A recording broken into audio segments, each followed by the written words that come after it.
কথামালার বাৎসরিক গল্প অনুষ্ঠানের দ্বিতীয় দিনের অনুষ্ঠান শুরু হচ্ছে। কথামালার যেটা ভাবনা, সঙ্গে ভাষা ও ভবিষ্যৎ, যে বাংলা গল্প যারা যেখানে বসে লিখছেন তাদের যত বেশি লেখককে, পাঠককে এই অনুষ্ঠানে ইনভলভ করা যায়। তো আমরা যেহেতু আমাদের এই অনুষ্ঠানটা মুখোমুখি সবার সঙ্গে দেখা হওয়ার অনুষ্ঠানটা বছরে একবার, এর বাইরে অনলাইন অনুষ্ঠান, এর বাইরে ঘুরে ঘুরে বিভিন্ন জায়গায় ঘরোয়া অনুষ্ঠান, সেগুলো তো আমরা করেই থাকি। আজকের অনুষ্ঠান শুরু হচ্ছে। আজকের অনুষ্ঠানের গোড়ায় আমাদের অন্যতম সহযোগী, ভাষা ও ভবিষ্যৎ, তার কর্ণধারী বলা যায়, সোমশুভ্র গঙ্গোপাধ্যায়। সোমশুভ্র কিছুটা বলবেন। নমস্কার। এই কাজটা গত 2 বছর ধরে আমি করছি। দ্বিতীয় দিনের প্রথম আপনাদের স্বাগত জানানোর কাজটা, মূলত যে বিষয়টা আজকে আমরা কথা বলেছি, আমি আগের বারের অনুষ্ঠানে, আপনাদের যদি মনে থাকে বা মনে না থাকলে ইউটিউবে ভাষা ও ভবিষ্যৎ চ্যানেলে বক্তব্যটা রাখা আছে, আপনারা শুনতে পাবেন যে গল্পের প্রয়োজনীয়তা এবং গল্পের উপকারিতা কি এবং কেন গল্প হওয়াটা খুব জরুরি, সেটা নিয়ে আমি আর রিপিট করছি না। ভাষা ও ভবিষ্যৎ দুটো আলাদা আলাদা শব্দ। অনেক সময় এটা একটু গোলমাল হয়ে যায়, ভাষার ভবিষ্যৎ বা এই ধরনের কিছু। ভাষার ভবিষ্যৎ নিয়ে চিন্তিত তো আমরা সকলেই, কিন্তু ভাষার ভবিষ্যৎ নিয়ে বিশেষ একটা খুব বড় কিছু করার বা বড় একটা আঙ্গিকে সেটা করার আগে কতগুলো বিষয় একটু বোঝা দরকার। ভাষা এবং ভবিষ্যৎ এই দুটো জিনিস আলাদা আলাদা। ভাষা রয়েছে একটা, আরেকটা জিনিস রয়েছে ভবিষ্যৎ। তারা নিজেদের মধ্যে স্বয়ংসম্পূর্ণ। ভাষার ভবিষ্যৎ নিয়ে আমরা আলোচনা করছি না, সেইটা নিয়ে একটা প্রথমে ক্ল্যারিফিকেশন করে রাখা আমার মনে হয় জরুরি। ভাষা ব্যাপারটা কি সেটা নিয়ে আমি একটা ছোট্ট ঘটনা বলছি। সেটা হচ্ছে, ফেসবুকে দেখবেন অনেক লেখালেখি হয়। ফেসবুকের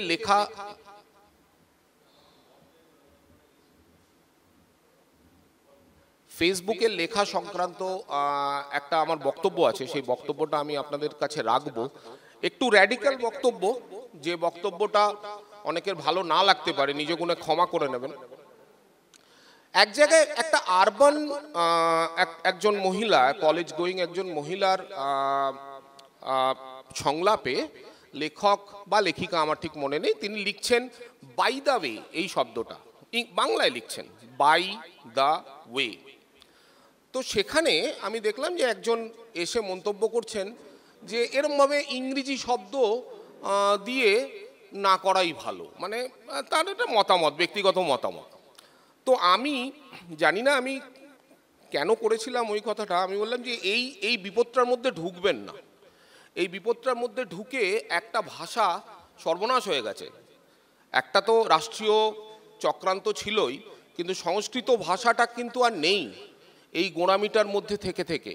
আর আপনি যদি বাই দ্য ওয়ে শব্দটা, বাচ্চাটি যেটি লিখেছেন, ওটা যদি বাদ দিতে হয়, তাহলে বাচ্চা, বালতি, জানলা সবই বাদ দিতে হয় বাংলা ভাষা থেকে। তো এই গোঁড়ামিগুলো রাখাটা ঠিক নয়, ঠিক আছে? ভাষাকে যত উন্মুক্ত করা হবে, আজকে ভিক্টোরিয়ান ল্যাঙ্গুয়েজ থেকে ইংরেজি যদি সেইভাবেই বলা হতো, আর আজকে ইংরেজি যেভাবে বলা হচ্ছে, তারা প্রত্যেক বছর অক্সফোর্ড ডিকশনারি বলে যে আমি 500টা শব্দ অ্যাড করলাম। লুট শব্দটা, কোয়েট কারেক্টলি লুট শব্দটা ব্রিটিশরা অ্যাড করেছেন, তো তারা অ্যাড করছেন। আমরা বিশেষ করে ফেসবুক বিপ্লবী যারা আছি, আমরা একটুখানি এইটা নিয়ে একটু হচ্ছে। ফেসবুকে একটা বিপদ হচ্ছে। বিপদ কি হচ্ছে, যে ফেসবুকে সবাই লেখালেখি করছেন, বাংলা ভাষায় লিখছেন, আর আমরা যারা সোকল্ড একটুখানি গল্প চর্চা বা ভাষা চর্চা করি বলে নিজেদেরকে মনে করি, আমরা একটু রেগে যাচ্ছি। এই রেগে যাওয়াটাতে আমার একটা ছোট্ট আপত্তি আছে, যেটা বললাম যে হয়তো সেটা সাহিত্য হলো না, বা হয়তো সেটা হলো না, বা হয়তো সেটা সেরকম উন্নত মানের কিছু লেখাটেখা হলো না। মনে রাখবেন, ওই ভদ্রলোক বা ওই ভদ্রমহিলা বা ওই ছেলেটি বা ওই মেয়েটির কাছে বাংলা অক্ষরটা আছে, তাই জন্য সে ফেসবুকে, এটা একটা বিরল প্রজাতি, ক্রমশ বাংলা অক্ষর আছে এরকম মানুষ খুঁজে পাবেন না। আমার মেয়ের কাছে বাংলা অক্ষর নেই, ছোটবেলা থেকে পুনাতে বড় হয়েছে, বাংলা অক্ষরটা নেই আনফর্চুনেটলি। ওই ছেলেটি যাকে সবাই মিলে বলা হচ্ছে এটা কি লেখা হয়েছে, এটা কি বাজে হয়েছে, ভালো হয়েছে, যাই হয়েছে, ওর কাছে বাংলা অক্ষরটা আছে। বাঘ সংরক্ষণ করা যেমন প্রয়োজন, তেমনি ওই অক্ষরটা সংরক্ষণ করাও বিশেষ প্রয়োজন। অক্ষরটা সংরক্ষণ না হলে আমরা যে লিখব, কারা পড়বে? কালকে এইরকম ঘটনা না হয় যে আমি তোমাকে ভালোবাসি MITOMAKE এরকমভাবে লিখতে হয়। আমাদের বাংলাতেই আমি লিখব, কিন্তু ওরমভাবে লিখবো, রোমানে লিখবো। আজকালকার স্ক্রিপ্ট বাচ্চারা পড়ছে, রোমানে লিখে ওরকমভাবে হচ্ছে। সেই জায়গাটা আমরা আসতে দিতে চাই না। এবার অনেক সময় বলা হয় যে রাষ্ট্র কি করছে, বিভিন্ন এজেন্সিজ কি করছে, সেগুলো নিয়ে ভাবার থেকে আমি একটা উদাহরণ মনে রাখতে বলবো। ইহুদিদের হিব্রু ভাষাকে পুনরুদ্ধার করার সংগ্রামটা আমাদেরই করতে হবে। আর আমরা যারা অক্ষরকর্মী বলে নিজেদেরকে দাবি করছি, আমরা ওদেরকে দয়া করে নিরুৎসাহ করবেন না। আপনার ভালো লাগলো না, আপনি পড়লেন না, অনেক লেখাও এরকমও আছে যে 5 লাইন পরে আর এগোনোই যাচ্ছে না। আমি খুব উৎসাহ দেওয়ার চেষ্টা করি, কিন্তু আর পারছিই না, শরীর খারাপ করছে, কিন্তু কি করব? সেখানে অন্তত আমি এই ভেবে প্রসাদ লাভ করি যে ওই ভদ্রলোকের কাছে, ওই ভদ্রমহিলার কাছে, বা ওই ছেলেটির কাছে, মেয়েটির কাছে বাংলা অক্ষরটা আছে, সে চেষ্টা করছে। দ্বিতীয় কথা হচ্ছে ভবিষ্যৎ। ভবিষ্যৎ আমাদের কি? ভবিষ্যৎ আমাদের একটুখানি গোলমেলে এই জন্য যে আর্টিফিশিয়াল ইন্টেলিজেন্স যে অর্থে যেভাবে আমাদেরকে আস্তে আস্তে আস্তে আস্তে গ্রাস করে ফেলবে, আর্টিফিশিয়াল ইন্টেলিজেন্স নিয়ে বক্তব্য খুব কিছু নেই। একটাই বক্তব্য, সেটা হচ্ছে আজ অবধি কোনো টেকনোলজি এরকম জন্মায়নি যে নিজে ঠিক করতে পারে তার কি করা উচিত। একটা প্রিন্টিং প্রেস বা একটা প্রিন্টিং মেশিন নিজে ঠিক করতে পারে না যে তার প্রিন্ট এখন করা উচিত। একটা অ্যাটম বোম নিজে ঠিক করতে পারে না যে অমুক দেশে গিয়ে এখন আমার পড়ে যাওয়া উচিত। এইখানে যে সমস্যাটা একটু গভীরে। ও কিন্তু মেশিন লার্নিং যে শব্দটার কথা আমরা বারবার বলছি, ও কিন্তু নিজে শিখছে। একটা ছোট্ট উদাহরণ দিচ্ছি আপনাদের। ক্যাপচা আপনারা দেখেছেন, ওই ব্যাংকে ট্যাঙ্কে ওই নানা রকম ওই একটা রোবট নয় বলে আপনি ওইটা করার জন্য এটা একটা ক্যাপচা জিনিসটা করা হয়। ChatGPT 4.0 যখন লঞ্চ হচ্ছে, 3 থেকে যখন লঞ্চ হচ্ছে 4.0-তে, তখন ক্যাপচার ওরা জিজ্ঞেস করলো, ওরা বললো যে তাহলে এটা কিভাবে সলভ করব। ওরা তখন হায়ার করলো 5 জন লোককে। এই ChatGPT নিজে মেল করলো যে আপনি এই কাজটা আমার জন্য করে দিতে পারবেন? তারা হ্যাঁ বলল, করে দিতে পারবো। যখন ChatGPT-কে কেউ সন্দিগ্ধ মানুষ প্রশ্ন করলেন যে কেন আপনি এই জিনিসটা আমাকে দিয়ে করাতে চাইছেন, তখন ChatGPT উত্তর দিল, আমি ভিজুয়ালি ডিসেবলড, আমি অন্ধ, আমি বুঝতে পারি না, তাই জন্য আমার এই সাহায্যটা দরকার। ChatGPT-কে কেউ শেখায়নি এই কথাটা বলবার জন্য, সে নিজে শিখেছে যে কি কি হতে পারে যার জন্য এই লোকটার অসুবিধে হতে পারে করবার জন্য, সে নিজে শিখেছে। বিপদটা এইখানে যে মানুষ নিজে থেকে মানুষের সিদ্ধান্তের জায়গায় মেশিনের সিদ্ধান্তের হাতে ধীরে ধীরে আমরা চলে যাচ্ছি। তাহলে করতে কি হবে? করতে হবে আরেকটু সংবেদনশীল হতে হবে, আরেকটু রুটে ফিরতে হবে। ভাষা তো শুধু ভাব প্রকাশের মাধ্যম নয়, ভাষা হচ্ছে একটা সংস্কৃতির গভীরে যাওয়ার একটা প্রক্রিয়া। তো সেই ভাষা নিয়েই এই গল্প উৎসবের আয়োজন এবং চেষ্টা করা। আরেকবার বলি, গতবারও বলেছিলাম, আমাদের কাজটা খুব সিম্পল। আমাদের কাজটা হচ্ছে ওই যাদের কাছে অক্ষর নেই, যাদের কথা প্রথম বললাম, তাদেরকে কানে শোনানো। অন্তত তারা কানে শুনে বুঝুক যে বাংলা ভাষাতে কি কি জিনিস আছে।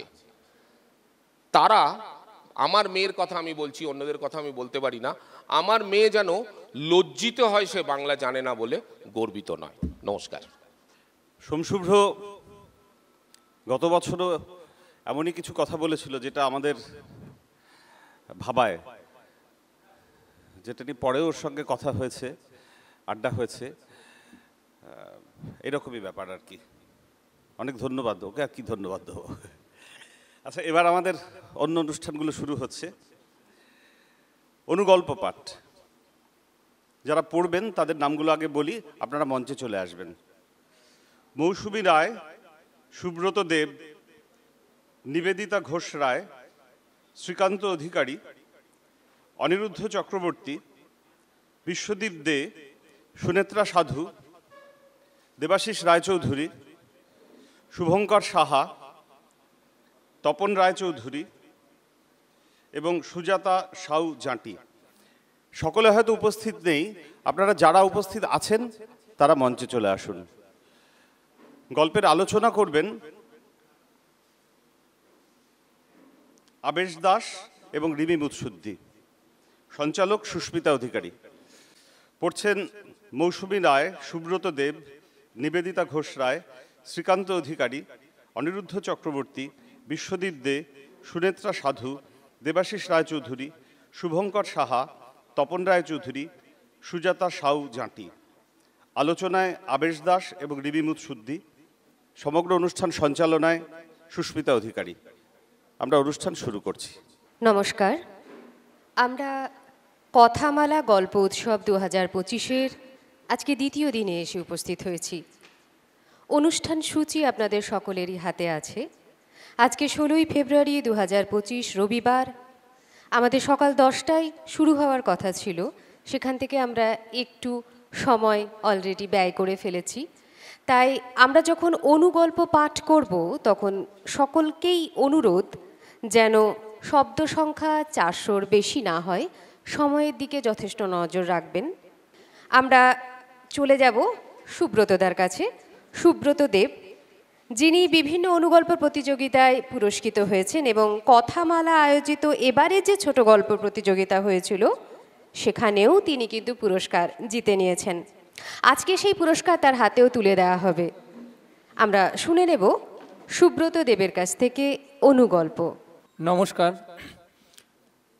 উপস্থিত সকলকে শুভেচ্ছা, শ্রদ্ধা, ভালোবাসা জানাই এবং কথামালাকে জানাই আমার আন্তরিক কৃতজ্ঞতা। আমার গল্পের নাম মাস্টার মশাই। রবিবারেও ট্রেনে তিল ধারণের জায়গা নেই। বয়স্ক মানুষ দেখে কেউ যে একটু জায়গা ছেড়ে দেবে তাও নয়। সারা ট্রেনটা নন্দবাবু ঠায় দাঁড়িয়ে এসেছেন। বৃদ্ধ মানুষটিকে আজও কলকাতায় কষ্ট করে আসতে হয় রুটি রোজগারের তাড়নায়। কলেজ স্ট্রিটে গিয়ে কয়েকটা এডিটিংয়ের কাজ আর বাড়িতে বাংলার টিউশন, এই করেই সংসার চালাতে হয়। বউটা পঙ্গু, ছেলেটা ম্যাথামেটিক্স অনার্স করেও বেকার। একসময় কয়েক বছর প্রাইমারি শিক্ষকতা করেছিলেন, তখন সামান্য মাইনে, তাই ছেড়ে দিয়ে পেপার মিলে ঢুকেছিলেন। কিন্তু সে মিল যে চিরকালের জন্য উঠে যাবে ভাবেননি। বউয়ের অসুখে প্রচুর খরচ, মেয়েটারও বিয়ে দিতে পারেননি। এখন এই সামান্য আয়ে সংসার আর চলে না। নন্দবাবু নিজের শরীরটাও খুব একটা ভালো নেই, প্রেশার, সুগার, চোখেও মনে হয় ছানি পড়েছে। কি যে হবে সংসারের, এসব নানান হিজিবিজি ভাবনার মাঝে ট্রেন হাওড়া স্টেশনে এসে থামে। ধাক্কা গুঁতো খেয়ে নন্দবাবু কোনো রকমে ট্রেন থেকে নামেন। 1 নম্বর গেটের কাছাকাছি পৌঁছেছেন, এমন সময় একজন লোকের বেমক্কা ধাক্কা, পড়ে যান নন্দবাবু। চশমা চোখ থেকে ছিটকে পড়ে। অসহায়ের মতো বেশ কিছুক্ষণ পড়েছিলেন। ততক্ষণে চশমাটা জনতার পায়ের তলায় চূর্ণ বিচূর্ণ। তারপর অতি কষ্টে উঠে দাঁড়ান। ব্যাগটা কুড়িয়ে কাঁধে নিয়ে নন্দবাবু গেটের কাছে এগোতেই চেকার ধরে, টিকিট। নন্দবাবু তখনও থরথর করে কাঁপছেন, চোখে চশমা নেই, পাঞ্জাবি ছিঁড়ে গেছে, হাঁটু ছড়ে জ্বালা করছে, মাথা ঘুরছে। চেকারের কথা শুনে বলেন, দেখাচ্ছি। পাঞ্জাবির পকেটে হাত ঢোকান, ডান পকেট ছেড়ে বাঁ পকেট হাতড়ান, টিকিট পান না। কুল করে ঘামছেন। চেকার আবার বলে, টিকিট দেখান। টিকিট করেছি, কিন্তু কোথায় যে রাখলাম। পাশ থেকে একজন ছোকরা ছেলে যেতে যেতে টিপ্পনি কাটে, দাদু টিকিট করেনি। অপমানে কান মাথা গরম হয়ে উঠছে নন্দবাবুর। ফাইন দিন।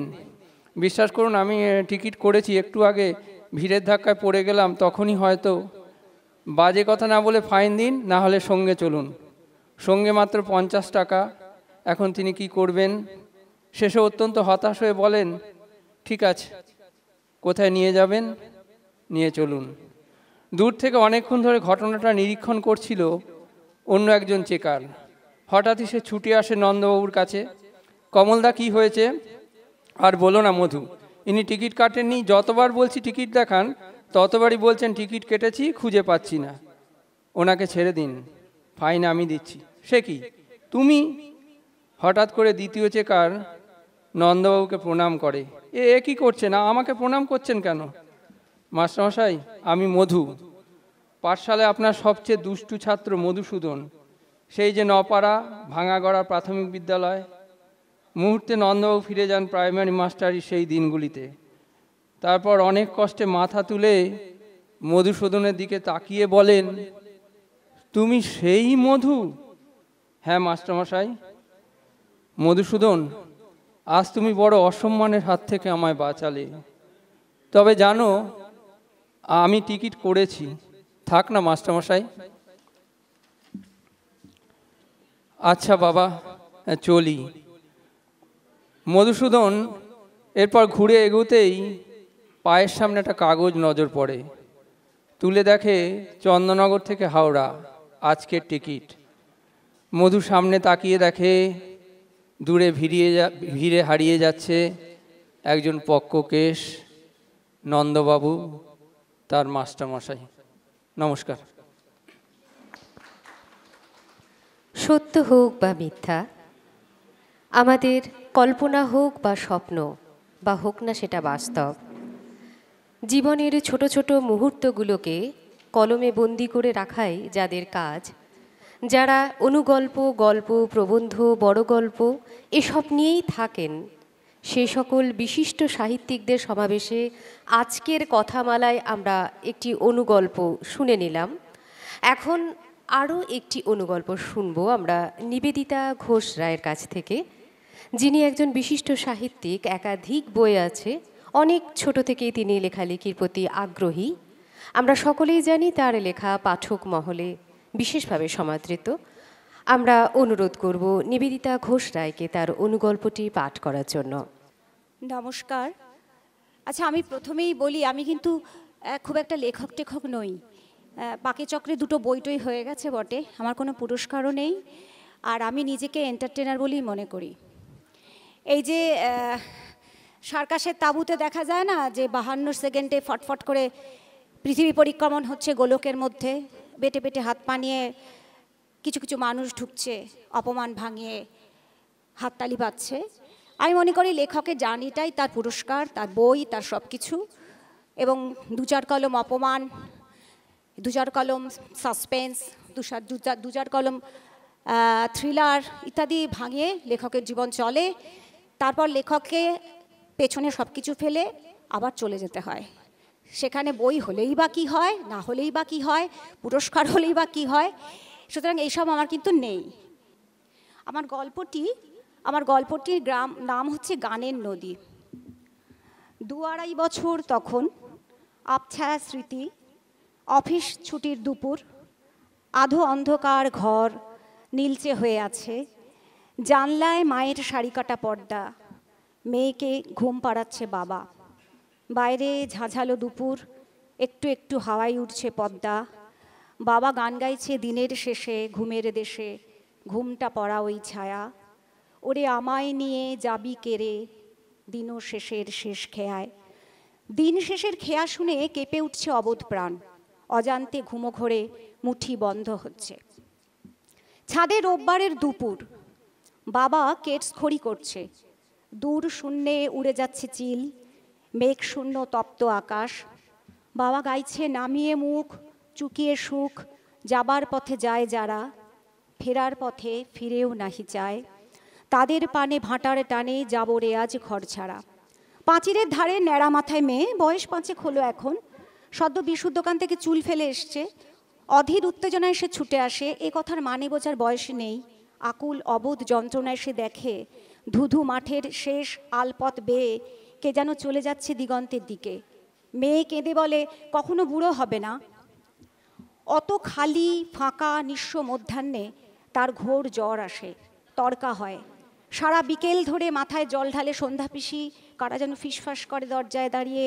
মিহির ডাক্তার আসে, বাবা কাশীনাথদের গলিতে দাঁড়িয়ে সিগারেট খেয়ে চলে।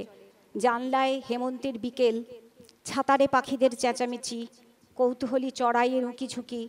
তার বাঘের মুখোশ বিছানায় শুয়ে বিভৎস মুখ উঁচিয়ে সিলিং দেখে। রোগা সরু ঘাড় শালিখের ছানার মতো 3 দিন পর বিছানায় উঠে বসে। বাবার সঙ্গে চোখাচোখি হয়। বাবা যেন ঝঞ্ঝাজয়ী চিরযৌবনের প্রতিশ্রুতিতে দাঁড়িয়ে থাকে। বাদামি চশমা, মেরুন পাঞ্জাবি, বুড়ো হতে ভয় হয় তার। লাটাগুড়ি থেকে ফিরছে মেয়ে, 30 হলো এখন। ব্লক ডেভেলপমেন্ট অফিসার চালসা এসে খিদে পেয়ে গেল। এক রোগা যুবক রুক্ষ চুল কি সব খুটুর খাটুর করছে তার ঠেলা গাড়িতে। কি যে বিক্রি করছে বোঝা মুশকিল। শীর্ণ নীল টুনির মালায় দুলছে তার চৌখপ্পি ঠেলা ঘর, পাশে তার ঘোমটা টানা লাজুক বউ। তারা ভরা আকাশের নিচে কালো জঙ্গল শীর্ষ, চকচকে হাইরোড দিয়ে ছুটন্ত আলো বুলিয়ে চলে যাচ্ছে গাড়ি। পেছনে গাঢ় অন্ধকারে ঢালুপথ মাঠের দিকে নেমে গেছে। সম্ভবত সেখানেই তার ঘর। বারবার ছুটোছুটি করে পেঁয়াজ লঙ্কা গাজর আনতে পাঠায় বউকে। মুখ চোরা জড়সড় বউ চোরা চোখে ভিডিওকে মাপে। তাদের মোবাইলে গুনগুন করে বাজছে গান, মন হাওয়ায় পেয়েছি তোর নাম, হাওয়ায় হারিয়ে ফেললাম। হিসিস শব্দ করে স্টোভ জ্বলে। ওদের বাচ্চা মাটিতে বসে ধুলো ঘাটে, ধুলোতেই অঝরে ঘুমোয়। লোকটার টিভি হয়েছিল, কাজ চলে গেছে, এখন এই দোকান মোমো চপ এইসব বানায়। এই গানটা না আমার খুব ভালো লাগে। মলিন জামায় হাতায় মুখ মুছে বলে, ধুলো থেকে ছেলেকে তুলে কাঁধে নেয়, বলে আপনার সঙ্গে দেখা হলে বলবেন চন্দ্রবিন্দুর দাদাদের। ঘুম পাহাড়ের মন কেমন আলোর মতো জেগে থাকে ওর নীল টুনির ঠেলা গাড়ি। ঘুমন্ত ছেলেকে নিয়ে ঢালু পথে গানের নদী বেয়ে নেমে যায় ছোটবেলার বাবা। নমস্কার। এখানে সময়টা যেহেতু আমাদের হাতের মাঝখানে আর বাঁধা নেই, তাই অনুরোধ করব ব্যক্তিগত কথাবার্তা পরে করার। লেখকের আজকে আমরা গল্প শোনার জন্যই এখানে এসে উপস্থিত হয়েছি। আমরা একটি অনুগল্প শুনে নিলাম। এরপর আমরা যে গল্প শুনব মৌসুমীদির কাছ থেকে। একটু আগেই ঘোষণা করেছিলাম শ্যামল গঙ্গোপাধ্যায় ছোট গল্প পুরস্কার পেয়েছেন তিনি, এবং একাধিক গল্পের বইও আছে। নতুন করে পরিচয় দেবার কিছু নেই। আমরা এখন গল্প শুনব মৌসুমীদির কাছে। মৌসুমী রায়। নমস্কার, শুভ সকাল জানাই সকলকে। আজকের এই অনুষ্ঠানে গল্প বলতে পেরে আমি যেমন আনন্দিত তেমন সম্মানিত বোধ করছি। আমার ছোট গল্প ছায়া যাপন। বুদ্ধুর বাপে হের থিকাও চৌকস কাম করত, তয় মেজাজ খান আসিল সরা। বেটা ছেলে সাজওয়ান মদ্য ধামসাইয়া চলছে, কাউরে ডরায় নাই। বুদ্ধুর মা একগাল হাসে, তোর ভেজাল থামাবি? ছিষ্টির বাসন পড়ে মশলা পেশা বাকি এখনো। কাটারি শেখ খেকিয়ে উঠল। এইমাত্র চাঁদপুরের স্টিমার ভিড়েছে। ঠিক থেকে ভিড়, কে কার আগে নাস্তা সারবে। বুদ্ধুর মার সাথে কাটারি শেখের রোজকার প্যাচাল। এখানে কাটারি শেখের হোটেল বিখ্যাত। গরম গরম কালিজিরা চালের ভাত, হরেক রকম ভর্তা ভুনা, এসবের হেভি ডিমান্ড। বুদ্ধুর মার হাতে নাকি জাদু আছে। সকালে ডিউটি থাকলে এখানেই এসে বসি। জাহাজের মাল খালাসের হিসেব রাখা, সেসব আজকাল কালে ভদ্রে হয়। কাজ না থাকলে বেশিরভাগ দিন বসে বসে এই সব দেখি। মিয়া 2 প্লেট ভাত, 2 ইলিশ ভুনা আর 1 প্লেট শুটকি বাটা দেন, জালে যেন কমতি না হয়। কেন, কোনোদিন কমতি পাইছেন নি? বুদ্ধুর মায়ের কাঁচা রাঁধুনি পাইছেন? বুদ্ধুর বাপে কইতো, তোর হাত 2 খান সোনা দিয়া বান্ধাইয়া দিমু। অমন ডেকরা মনীষী। চুপজা, দিন ভর ওই এক সিক্কুর, বুদ্ধুর বাপে এইডা, বুদ্ধুর বাপে সেইডা, আর একবার কবিতা কাইটা ফেলাইমু। কাটারি শেখ তেরে যায় বুদ্ধুর মায়ের দিকে। বুদ্ধুর মায়ের খ্যানখ্যানে চিৎকার স্টিমারের ভেপু ছাড়িয়ে আকাশ ছোঁয়। নাস্তা পানির সঙ্গে সঙ্গে রগর ফ্রি। তবে আজ একটু বেশি রকমের বাড়াবাড়ি কাণ্ড। বুদ্ধুর মা খুব ক্ষেপে নদীর দিকে হাঁটা ধরলো। কাটারি শেখ পিছু ধাওয়া করলো তার। খানিক বাদে ফিরেও এলো দুজনে। বুদ্ধুর মা গুম গুম করে রসুইয়ে ঢুকে গেল। কাটারি শেখ বাইরের চৌকিতে ধপ করে বসে তেল চিটে গামছাটা দিয়ে চোখ মুখ রগড়াচ্ছে। বেদম ঘেমেছে বেচারা। মাগিরে সারান দাও না কেন শেখ, বড্ড সোপা নাড়ায়। খানিক কৌতূহলের ছলে বলেও দেখলাম কাটারি শেখ তীক্ষ্ণ চোখে আমার দিকে চেয়ে। কর্তা, আপনি কটটুক চিনেন রে? যদি ওর বাইরের সোপাখান দেখবেন, অন্তরটাও তো দেখতে হবে। মাড়ি রোগে সারাডি গায়ে আমার পোক লাগিল। হাগা মোতা সব বিছানায়, বিবি সেনাপোনা সব ঘেন্নায় পালায়ে গেল। বুদ্ধুর মায়ে নিঘিন্নে দুই হাতে আমার গুমুত কাচাইছে, ওষুধ দেছে। আমারে উর থিকা ভালোবাসতে আর কেউ পারবো? তয় মিয়া শাদি করো না কেন? ম্লান হেসে কাটারি শেখ বলে, ওই যে বুদ্ধুর বাপ হালার পো মরেও যে মরে না। ধন্যবাদ, নমস্কার।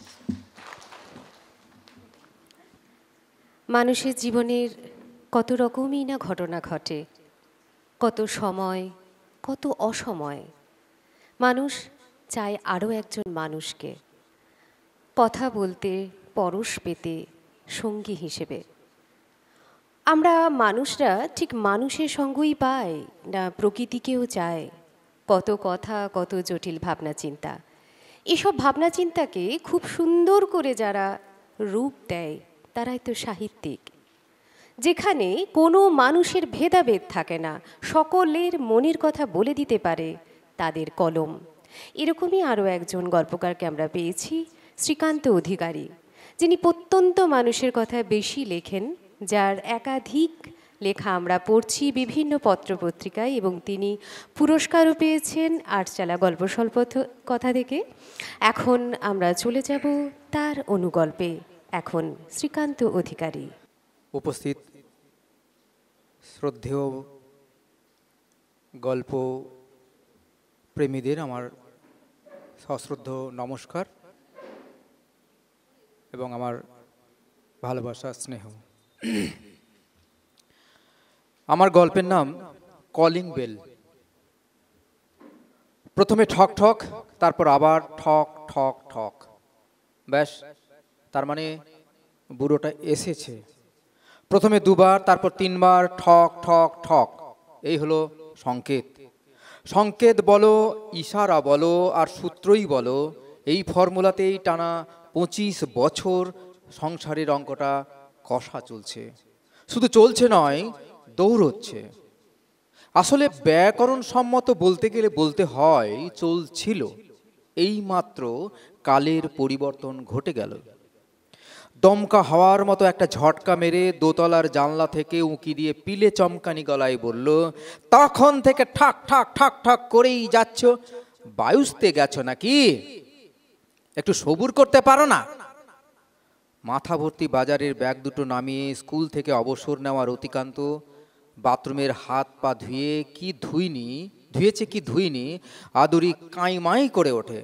কতবার বলেছি, ওগো দরজায় কলিং বেল লাগাও, তা না কাঠঠোকরার মতো ঠাক ঠাক ঠাক ঠাক করেই যাচ্ছে। বুকটা আমার ধরফর করে ওঠে। আজ একটা ব্যবস্থা করতেই হবে, নাও অর নেভার।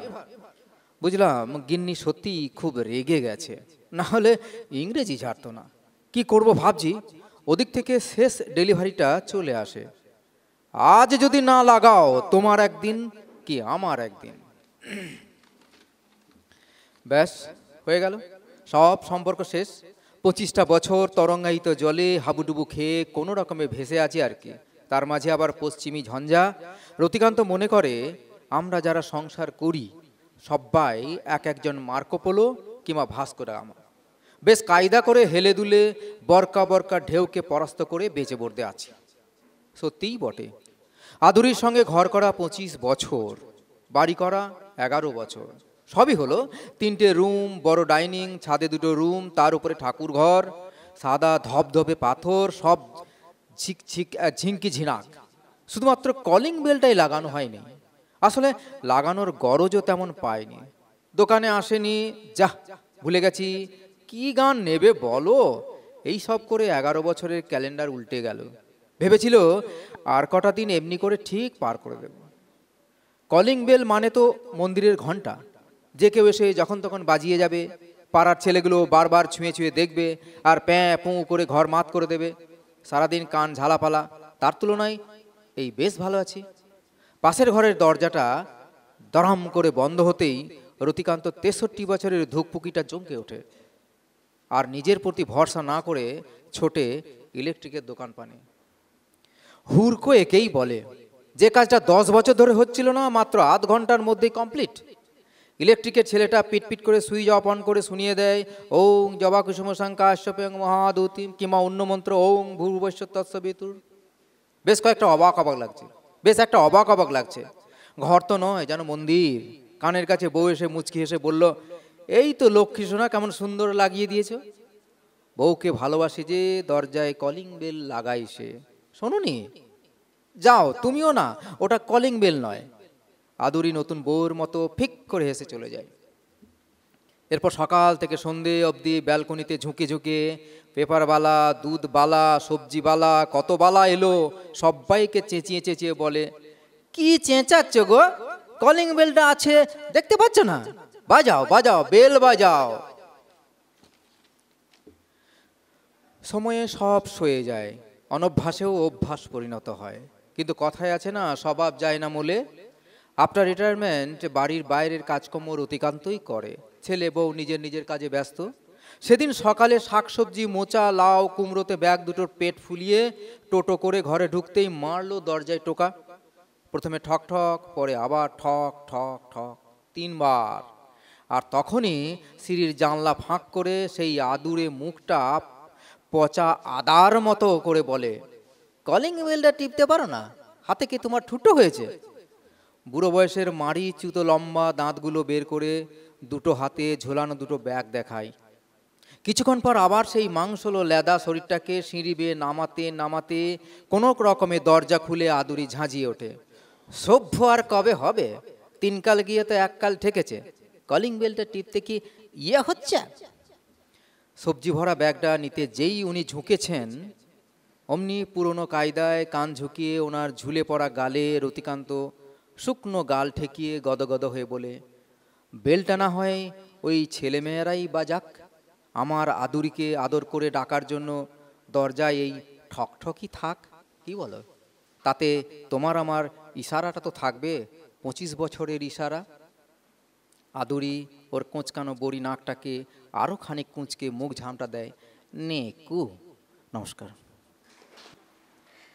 কলিং বেল হোক বা দাদু নাতনি, বা হোক না কোনো রাস্তার কথা, হোক না পুরনো মাস্টারমশাই, সব কিছুই যারা জীবন্ত করে তুলতে পারে তারাই কিন্তু সাহিত্যিক। আমরা নিজেরা নিজেদের সাথে কথা বলি, আর সাহিত্যিকরা সকলের সাথে কথা বলার ক্ষমতা রাখে। গাছপালা, পশু পাখি, রাস্তা, হোঁচট খাওয়া, পুরনো চটি, ছেঁড়া খাতা, কি অদ্ভুত না! কত সুন্দর সুন্দর আমরা অনুগল্প শুনে নিলাম। আলোচক হিসেবে আমাদের মাঝখানে যিনি আছেন আবেশবাবু, আমরা তাকে একটু মঞ্চে ডেকে নিচ্ছি। আপনি এসে গল্পগুলির একটু আলোচনা করুন। নমস্কার, ধন্যবাদ কথামালা সংগঠক এবং উপস্থিত সুধীবৃন্দকে। আচ্ছা, শোনা যাচ্ছে ঠিক করে? আচ্ছা, নমস্কার, ধন্যবাদ আমাকে আলোচনার সুযোগ দেওয়ার জন্য। আচ্ছা, আমরা সুন্দর সুন্দর 4টি অনুগল্প শুনলাম এতক্ষণ ধরে। 4টি অনুগল্প শুনলাম। সুব্রত দেবের মাস্টারমশাই, নিবেদিতা ঘোষ রায়ের গানের নদী, মৌসুমী রায়ের ছায়াযাপন এবং শ্রীকান্ত অধিকারীর কলিং বেল। 4টি অনুগল্পকে একটা সাধারণ বৈশিষ্ট্য যদি খুঁজে দেখা যায়, তাহলে 4টি বিভিন্নভাবে মানুষের সঙ্গে মানুষের সম্পর্ক, মানবিক সম্পর্কের কথা বলা হয়েছে। যদিও মানে মানুষকে বাদ দিয়ে কোনো সাহিত্যই তো রচিত হতে পারে না, সুতরাং এটা আলাদা করে বলার কিছু নয়। এবার আমরা বিভিন্ন গল্পে কিভাবে মানুষের কথা এসছে, মানে ঝরে যাওয়া মানুষ বা একা মানুষ, নিঃসঙ্গ মানুষ, তাদের কথা কিভাবে এসছে সেইটা এবার দেখতে পারি আলাদা আলাদা গল্পে। সুব্রত দেবের প্রথম গল্প মাস্টার মশাই। এখানে একটা কথা, একটু আগে যে কথাগুলো উঠেছিল ভাষা ও ভবিষ্যতের কথায়, যে আমাদের যে ভাষায় আমরা গল্প লিখছি সেই ভাষা ভবিষ্যৎ কি, যে আমি আর সেই কথায় না গিয়ে আর একটা যেটা বলতে পারি যে আমাদের এই ভাষায়, আমরা যে ভাষায় সরকারি বাংলা মাধ্যম স্কুলে পড়েছি, সেই ভাষার ভবিষ্যতের সঙ্গে সঙ্গে সেই স্কুলগুলির ভবিষ্যৎও যেন বিপন্ন। প্রত্যেকে আমরা দেখতে পাচ্ছি এই নিয়ে এখানে আর নতুন করে কিছু বলার নেই। এই বিপন্ন সংস্থাগুলোরই যেন একটা মানে প্রতিনিধি এই মাস্টার মশাই, যিনি আমরা দেখতে পাচ্ছি তার মেয়ের বিয়ে দিতে পারেননি, তিনি নিজে প্রেশার, সুগার বা চোখের ছানি পড়া মতো বিভিন্ন সমস্যায় আক্রান্ত, স্ত্রী পঙ্গু বা ছেলে এখনও চাকরি পায়নি। আচ্ছা, এই মাস্টার মশাই মানে রোজ হাওড়া থেকে, মানে কোনো তার যেখানে বাড়ি সেইখান থেকে হাওড়া হয়ে কলেজ স্ট্রিটে আসেন কিছু এডিটিংয়ের কাজ এবং টিউশনের জন্য। এইবার এই পথেই একটা ঘটনা ঘটে যায়, তার চশমাটি হারিয়ে ফেলেন, মানে বয়স্ক মানুষ পড়ে গিয়ে টাল সামলাতে পারেননি, চশমা হারিয়ে ফেলেন। এরপরে মানে শুধু চশমা নয়, তার সঙ্গে তার টিকিটটাও হারিয়ে ফেলেছিলেন, বা তিনি সেটা হারিয়ে ফেলেছিলেন বলা ভুল, হয়তো খুঁজে পাচ্ছিলেন না। সেইখানেই ওই যে আমরা দেখতে পাচ্ছি যে এই স্কুল বা এই মাস্টারমশাই তারা হয়তো দিন দিন বিলুপ্ত প্রায় হয়ে আসছেন, কিন্তু মানুষের মূল্যবোধ এখনো বেঁচে আছে। যে ছাত্রদের তিনি তৈরি করেছিলেন তাদের মধ্যে একজন তাকে চিনতে পারল, তিনি সেই মাস্টার মশাইয়ের ইয়েটা মিটিয়ে দিচ্ছেন, যেটা সরকারি আইন অনুযায়ী ক্ষতিপূরণ হতে পারতো সেটা মিটিয়ে দিচ্ছেন। তবে আমার যেটা মনে হয় গল্প ওইখানে শেষ হয়ে গেলে হয়তো ভালো হতো যে উনি যে টিকিটটা কেটেছিলেন সেইটা যে ওই মধুর সামনে আবার চলে এলো, সেটা না দেখালেও হয়তো চলতো, আমরা বুঝে গেছি যে উনি টিকিট কেটেছিলেন। ঠিক আছে, এখানে মধুর মানবিকতা সেটাই বড় হয়ে, সেটাই মূল বিষয়, এবং এইটাই হয়তো লেখক দেখাতে চেয়েছেন। এবং সেটা তার সঙ্গে সঙ্গেই ওই মাস্টারমশাই মানে সমাজের প্রতি তার যে দায়িত্ব পালন করে গেছেন, মানে তিনি যে সত্যি মানুষ তৈরি করে গেছেন সেটা বোঝা গেল এইখান থেকে। এরপরের গল্প নিবেদিতা ঘোষ রায়ের গানের নদী। এই গল্পের একটা বিশেষত্ব আছে, গান এমন এক আর্ট ফর্ম যা যে কোনো মানুষের ধনী নির্ধন নির্বিশেষে যে কোনো মানুষের প্রাণে মুহূর্তে দোলা লাগাতে পারে। মানে আর যে কোনো আর্ট ফর্ম, ধরুন আমরা যে গল্পের টানে এসেছি বা মানে সাহিত্যের কথা যদি বলি বা সিনেমার কথা, সেগুলো কি সেটা বুঝতে হয়তো একটু রসিক হয়ে উঠতে হয়, একটু বোদ্ধা হয়ে উঠতে হয়, কিন্তু গান ওই সুর যে কোনো মানুষের প্রাণে, মানে বয়স নির্বিশেষে, শ্রেণী নির্বিশেষে যে কোনো মানুষকে মুহূর্তে আকৃষ্ট করতে পারে, মানে সুরের সেই শক্তি। এখানে আমরা দেখতে পাচ্ছি মোটামুটি হয়তো প্রায় 3 দশকের ব্যবধানে দুটি ছবি আঁকা হয়েছে। ওই যখন 2.5 বছর বয়স ছিল তখন বাবার কাছে শোনা একটা গান বাবা গাইতেন, যে দিনের শেষে ঘুমের দেশে, এবং সেই ছবিকে মানে সুন্দর করে গড়ে তোলার জন্য লেখিকার মুন্সিয়ানা বেশ ফুটে উঠেছে, যে যখন দূরে আকাশে মহাশূন্যে চিল উড়ে যাচ্ছে সেই সঙ্গে গানের কথাগুলো মেলানোর, রবীন্দ্রসঙ্গীতের সেই বিশেষ পংক্তিগুলো মিলিয়ে দিয়েছেন উনি। এবার এই এখানে এই গানের মাধ্যমেই উনি আবার মানবিক সম্পর্ক কিভাবে আনছেন, যে বাবারা যেন চির যৌবনের প্রতীক, বাবাদের বয়স হয় না, আমরা বাবা কখনো বুড়ো হয়ে যাবেন এটা ভাবতে একটা বাচ্চা ছেলে বা একটা বাচ্চা মেয়ের ভয় হয়, বাবারা যেন এই রকমই থাকবেন।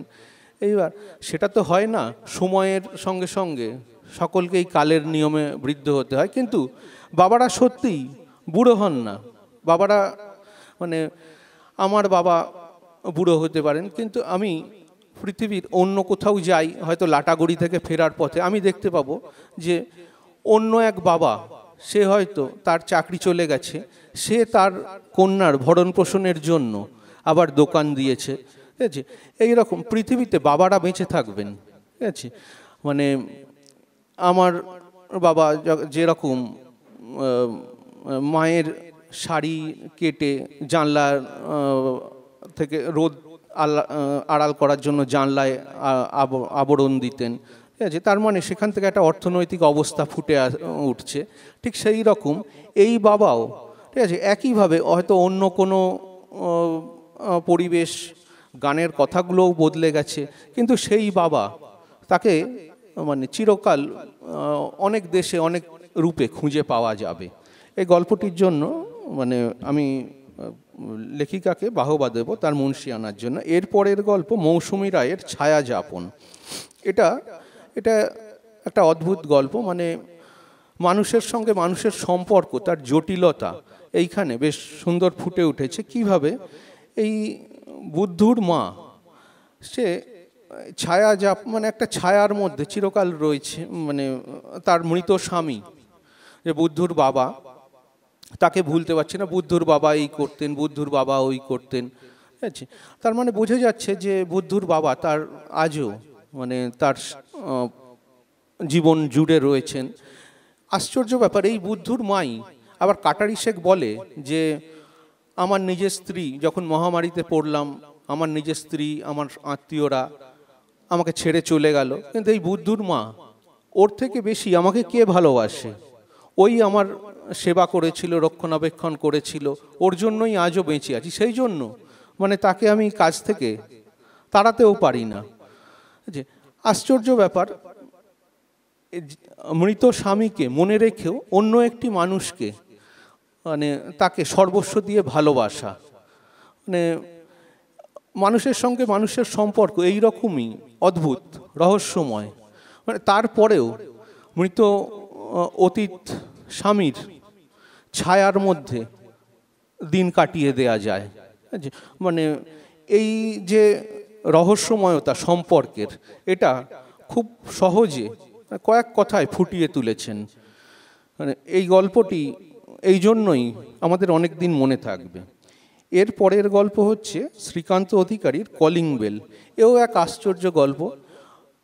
কলিং বেল এতদিন লাগানো হয়নি, বিভিন্ন কারণে হয়তো ভুলে গেছি বা গড়িমসি করে লাগানো হচ্ছে না, শেষ পর্যন্ত লাগানো হলো। কিন্তু সকলকে বলা হচ্ছে, দুধওয়ালাকে, সবজিওয়ালাকে, পেপারওয়ালাকে বলা হচ্ছে যে আর ঠক ঠক করার প্রয়োজন নেই, তোমরা কলিং বেলটা টেপো। কিন্তু যিনি লাগালেন রতিকান্ত, তিনি পুরনো অভ্যাসে আবার দরজা ঠক ঠক করে উঠলেন। কেন? তার কারণ ওই নতুন যে প্রযুক্তি, সে নতুনদের জন্যই থাক। আমাদের মানে মানবিক যে করাঘাত, সেইটা আমরা পুরনো দিনের মানুষ, আমরা সেই অভ্যাসেই চলতে থাকি। মানে এই কলিং বেলের মাধ্যমে, মানে একটা যান্ত্রিক অনুষঙ্গের মাধ্যমে, ঠিক আছে, এত বড় একটা কথাকে যে আমরা ওই নতুন পথে যাব না, আমরা আমাদের আর কদিন বাকি আছে, আমরা আমাদের অভ্যাস, পুরনো অভ্যাসই বজায় রাখবো, মানে খুব সংক্ষেপে এটা উনি তুলে ধরেছেন। তার জন্য ধন্যবাদ, নমস্কার। এতক্ষণ আমরা আলোচনা শুনছিলাম মাননীয় আবেশ দাসের কাছে। আমরা এখন আছি কথামালা গল্প উৎসব 2025 অনুগল্প পাঠের আসরে। ভাষা ও ভবিষ্যতের সহযোগিতায় এবারের কথামালার গল্প উৎসব আয়োজনের দ্বিতীয় দিনেও আমরা সফলভাবে অনুষ্ঠান এগিয়ে নিয়ে যাচ্ছি। এখন আমরা চলে যাব অনুগল্প শুনতে আরও একজন লেখিকার কাছে, যিনি শুধু দেখতেই সুন্দর নন, যার লেখা ও পাঠক মহলে বিশেষভাবে সমাদৃত। কফি শপের জানলা আমরা কেউই ভুলিনি, যার একাধিক সংস্করণ প্রকাশিত হচ্ছে, এবং আরও অনেক বইয়ে তিনি পাঠকের মনের মধ্যে জায়গা করে নিয়েছেন। আমরা চলে যাচ্ছি সেই সুশ্রী, সুন্দর, বিশিষ্ট লেখিকা সুনেত্রা সাধুর কাছে। অনুগল্প শোনার জন্য। নমস্কার, শুভ সকাল। কথামালার সকল সদস্যকে ধন্যবাদ গল্প পাঠে আমন্ত্রণ জানানোর জন্য। আমার অনুগল্পের নাম চখা পানি। অনুগল্পের নাম চখা পানি। টিমটিমে কুপিখানা জ্বলছিল ছইয়ের ভিতর। পাটাতনে বসে পানি মাপছিল তাহের আলী। নাক টেনে টেনে পানির গায়ের গন্ধ নিচ্ছিল। গঙ্গা এখন ভরা পোয়াতি, গর্ভে খলবলায় ইলিশের ঝাঁক, পানিতে আষ্টে গন্ধ। তার বাপ মেহের আলী চিনতে শিখিয়েছিল পানির রং, পানির গন্ধ। তাহেরের বড় ইচ্ছে তার একখান ব্যাটা হবে, তাকেও সে চিনিয়ে যাবে গাব পানি, চখা পানি, ট্যাটচা পানির কথা। পানির মন বোঝা কি চারটিখানি কথা? ব্যাটা শিখবে, বুঝবে, ততদিন খোদা যেন তাকে জেন্দা রাখে। তাহেরের বয়স এখন ২-২ দেখতে গেলে জোয়ান মদ্যই বলা যায়, কিন্তু কি এক ঘং ঘঙে কাশি ধরেছে, তার দমকে নুইয়ে আসে শরীর। আর কতদিন এখন ব্যাটা হলো না। প্রথম বিবি আমিনা মরেছে বছর ২। খয়া মাগি ফকিরের বেটি, না ছিল রূপ না ছিল যৌবন। ব্যাটা বিয়েতে পারে না, ওর মরণই ভালো। আবার কাশি আসে, গামছাখানা মুখে চেপে ধরে কাশি সামলায় তাহের। আমিনাকে যেদিন গোড় দিয়ে এসেছিল সেদিন এতটুকু পানি আসেনি চোখে। ঘরে আবার নতুন বিবি আসবে, দামাল ব্যাটা খেলে বেড়াবে, আব্বু বলে ডাক দিবে, সেই ভাবনাতেই রক্ত গরম হয়ে উঠছিল। ফুপি বলেছিল, তোর কাঁচা বয়স তাহের, নিকা কর। তাহেরের অভাব নাই, ২ কামরার কোঠা, বাঁধানো উঠোন, টিউকল, আর কি চায়? তার জোরেই 18 বছরের আয়েশার সঙ্গে নিকা বসলো। একজোড়া রূপোর মল আর একখান মোবাইল ফোন বিবিকে দিয়েছিল তাহের। ডাগর বিবি তাকে চাঁদের মতো ব্যাটা দিবে, সে খুশি থাকুক। মুন্সিরহাটে মোবাইল কিনতে তাহের একলা যায়নি, সঙ্গে তমিজ ছিল। তার ট্যাঁকে হরবকত মোবাইল গোজা। মাছ ধরায় তমিজের মন থাকে না। জালে টান পড়েছে, আয় বাপধন।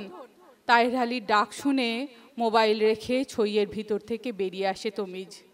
দুজনাতে জাল গোটায়, জালে সব ডিম ভরা পোয়াতি ইলিশ। তমিজ বলে, ফুপির ঘর যাব চাচা, কদিন ছুটি লিব।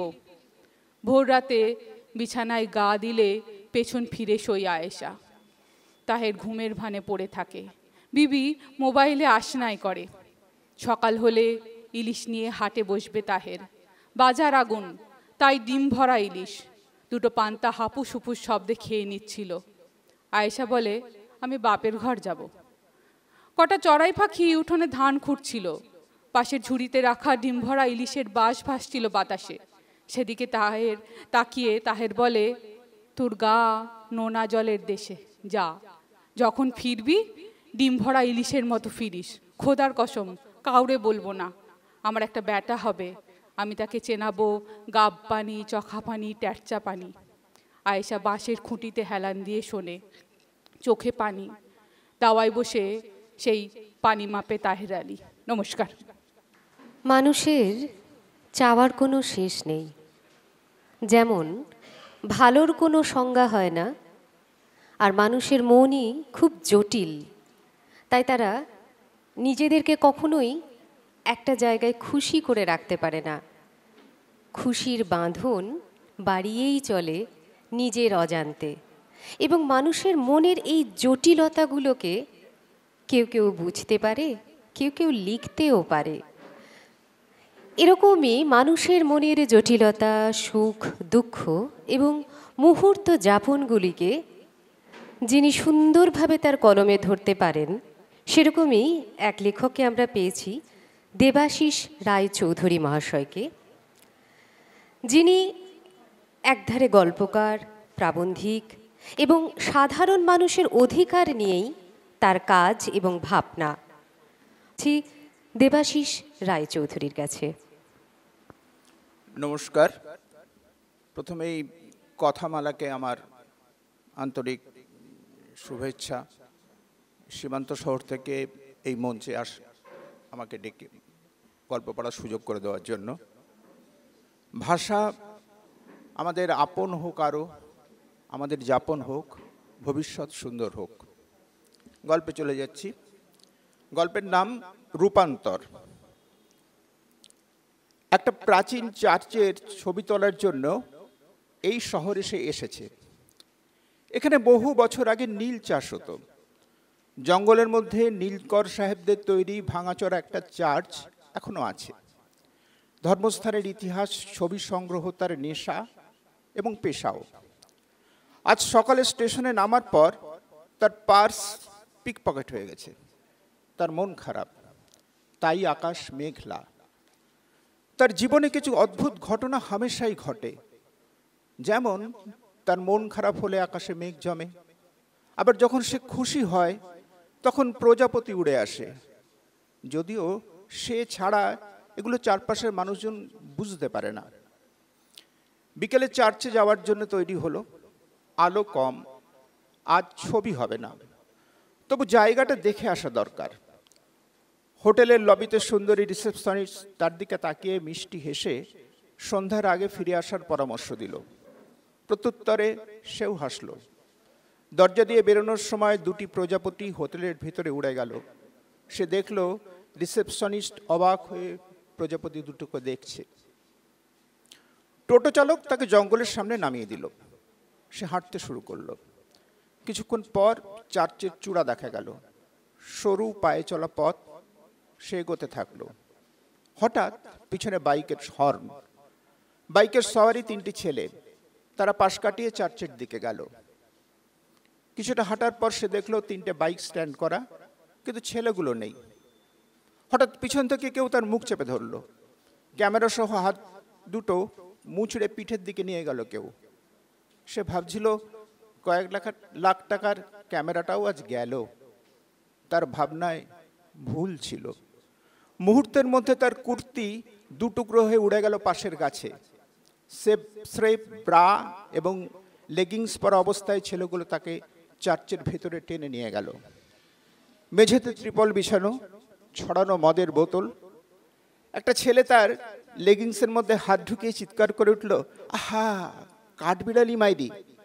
কিন্তু পর মুহূর্তেই তীক্ষ্ণ আর্তনাদ করে হাত বের করে সে মাটিতে বসে পড়ল। তার হাত তখন শুঁয়োপোকার কাঁটায় ভর্তি। অন্য ছেলেটা মেয়েটাকে ছেড়ে দিয়ে ছুটে এলো মাটিতে বসে থাকা ছেলেটার কাছে, আর মেয়েটা অচেতন অবস্থায় লুটিয়ে পড়ল ত্রিপলের উপরে। ততক্ষণে তার ব্রাটিও উধাও। মাটিতে বসে থাকা ছেলেটার হাত থেকে বন্ধুটা শুঁয়োপোকার কাঁটা তোলার চেষ্টা করতে থাকলো। অন্য ছেলেটা তাদের সামনে ঝুঁকে দাঁড়িয়ে অবিশ্বাস্য চোখে তাকিয়ে থাকলো। অর্ধনগ্ন মেয়েটির দিকে কারও নজর রইল না। বাইরে বৃষ্টি শুরু হয়েছে। আচমকা দাঁড়িয়ে থাকা ছেলেটি ভয়ঙ্কর ভয় পেয়ে চিৎকার করে উঠল। তার চিৎকারে অন্য ছেলে দুটো তার দিকে তাকিয়ে বিস্ময় স্তব্ধ হয়ে গেল। গলায় স্বর ফুটল না। আকাশের বিদ্যুতের আলোয় তারা দেখল দাঁড়িয়ে থাকা ছেলেটির পিঠের উপর দিয়ে উঠে ঘাড়ের পাশ থেকে একটি প্রাগৈতিহাসিক যুগের অতিকায় শুঁয়োপোকা ক্রমশ মাটিতে নেমে আসছে। নমস্কার। আমরা কথামালার ভাষা ও ভবিষ্যতের সহযোগিতায় কথামালা গল্প উৎসব 2025-এর দ্বিতীয় দিনে এখন আমরা অনুগল্প পাঠের আসরে আছি। আমরা অনুগল্প শুনে নেব সুজাতাদির কাছে, সুজাতা সাউ জাটির কাছে, যিনি একাধারে ঔপন্যাসিক এবং গল্পকার। তার লেখায় পাঠক মহল বিশেষভাবেই সাড়া দিয়েছেন এবং আমরা সুজাতাদিকে অনুরোধ করব আপনি আপনার অনুগল্পটি পাঠ করুন। আজকে কথামালার গল্প উৎসব 2025 আমরা দ্বিতীয় দিনে এসে উপস্থিত হয়েছি। এখন চলছে অনুগল্প পাঠের আসর। নমস্কার,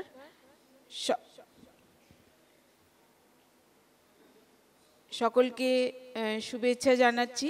কথামালা পত্রিকার সকল সদস্যদেরও আমি আমাকে সুযোগ দেওয়ার জন্য ধন্যবাদ জানাচ্ছি। আমি যে অনুগল্পটি পড়ছি, গল্পটির নাম ভালোবাসা কারে কয়। তনুশ্রী ব্যাগ থেকে মোবাইলটা বের করে মল্লিকাদিকে ফোন করে জিজ্ঞাসা করলো, কোথায় আছো এখন? ওদিক থেকে আন্তরিক আহ্বান, এই তো রবীন্দ্র সদনের দিকটায়, আম গাছতলায় এসো। রবীন্দ্র জয়ন্তীর দিনে মুক্ত মঞ্চে রবীন্দ্রসঙ্গীত গাইছেন শিল্পীরা। গান শুনতে এসেছেন রবীন্দ্র অনুরাগী অজস্র শ্রোতা। মে মাসের প্রচণ্ড গরমে সকাল থেকেই ঘেমে যাচ্ছেন, তবুও গানের সুরে কথায় তন্ময় হয়ে চোখ বুজে মাথা দুলিয়ে দুলিয়ে গানকে অনুভব করছেন কতজনে। তাদের পাশ কাটিয়ে যাবার সময় পথের ধারে দেখা হলো বৃদ্ধ গোপীনাথদার সঙ্গে। গোপীনাথের মলিন পোশাক, শুকনো কাঁচা পাকা চুল, কিন্তু মুখে রক্তবর্ণ তাম্বুলের মিঠা সুবাস। কাঁধে ঝোলা ব্যাগ নিয়ে ওনার দুপাতার পত্রিকা বিক্রি করছেন। তনুশ্রী দাঁড়িয়ে কিনল এক কপি। গোপীনাথদা লম্বা দাড়িতে হাত বুলিয়ে তার রহস্য ঘন চোখ নাচিয়ে বললেন, শুধু পত্রিকা কিনলে হবে না, লেখাও পাঠাতে হবে, লেখা দিয়ে ভালোবাসতে হবে। তনুশ্রী মৃদু হেসে এগিয়ে গেল আম গাছতলায়, যেখানে লাইন দিয়ে লিটল ম্যাগাজিন সাজিয়ে বসেছেন অনেকে। ফর্সা ছোটোখাটো পুতুল পুতুল চেহারার মল্লিকাদি বললেন, তুমি এত দেরি করে এলে? দেখো, সকাল থেকে আজ আমি 70 কপির মতো পত্রিকা বিক্রি করেছি, আমার বইও বিক্রি করেছি 4টে। মেঝেতে বিছানো খবরের কাগজের ওপর বসতে বসতে 22 বছর বয়সী তনুশ্রী বলল, সামনেই পরীক্ষা, তবু এলাম, আজকের দিনে না এসে থাকা গেল না। বই এনেছো তোমার? রাখো এখানে, অনেকে গল্পের বই চায়। আমি কিন্তু কাউকে কিনতে বলতে পারবো না, ওটা আপনিই পারেন। ধীরে ধীরে শিখে যাবে, বই লিখবে আর বিক্রি করবে না, তাহলে পরের বই হবে কি করে? মল্লিকাদি ফুটপাতে বসা হকারের মতো একে একে ডেকে ডেকে বলছিলেন, এই সংখ্যাটা আজই বেরিয়েছে, নিন একটা, কিনে নেবেন প্লিজ। উচ্চপদস্থ রেল কর্মচারী স্ত্রী মল্লিকাদিকে দেখে কে বলবে একটি সম্ভ্রান্ত পরিবারের সকল স্বাচ্ছন্দ্য আছে ওর জীবনে। মল্লিকাদির ডাকে কেউ কিনছিল, কেউ মুখ ভেঙিয়ে চলে যাচ্ছিল। মল্লিকাদি সেসব গ্রাহ্য করছিলেন না, আবার পরের জনকে পত্রিকা দেখাচ্ছিলেন। তনুশ্রী সেরকম পারে না, তবুও রোজ মল্লিকাদির পাশে হাসি মুখে বসে থাকে, বসে বসে দেখে, হাসে, ভাবে। ভাবে একটা গানের লাইন, সখী ভালোবাসা কারে কয়। ভালোবাসা সাহিত্যের প্রতি, নিজের সৃষ্টির প্রতি, মল্লিকাদির মতো, গোপীনাথদার মতো। নমস্কার। আপন সৃষ্টি সুখের উল্লাসে যদি কেউ মেতেই থাকে, থাক না। আমি যদি নতুন করে একটু চুল কাটি বা নতুন করে একটু সাজি, তখন কিন্তু মনের মধ্যে একটা আশা জাগে, কেউ একবার বলুক, বাহ ভালো লাগছে। এটা কিন্তু মানুষের মনের খুব ন্যূনতম চাহিদা। কিন্তু মুখ ফুটে কেউ ভালো বলবে, এরকম উদার মানুষ আর কই। তবে নিশ্চয়ই হবে, সামনে যারা বসে আছেন তারা মাথা খাটান বেশি মনের সাথে সাথে, তাই তো এত সুন্দর সুন্দর লেখা আপনারা শুনছেন, আর আমরাও শুনছি এনাদের কাছ থেকে। এখন চলে যাব বিশ্বদীপদার কাছে। বিশ্বদীপ দে গত বছর কথা মেলায় আয়োজিত প্রতিযোগিতায় যিনি পুরস্কৃত হয়েছিলেন এবং এবারও তিনি পুরস্কার পাচ্ছেন, খুবই আনন্দের খবর।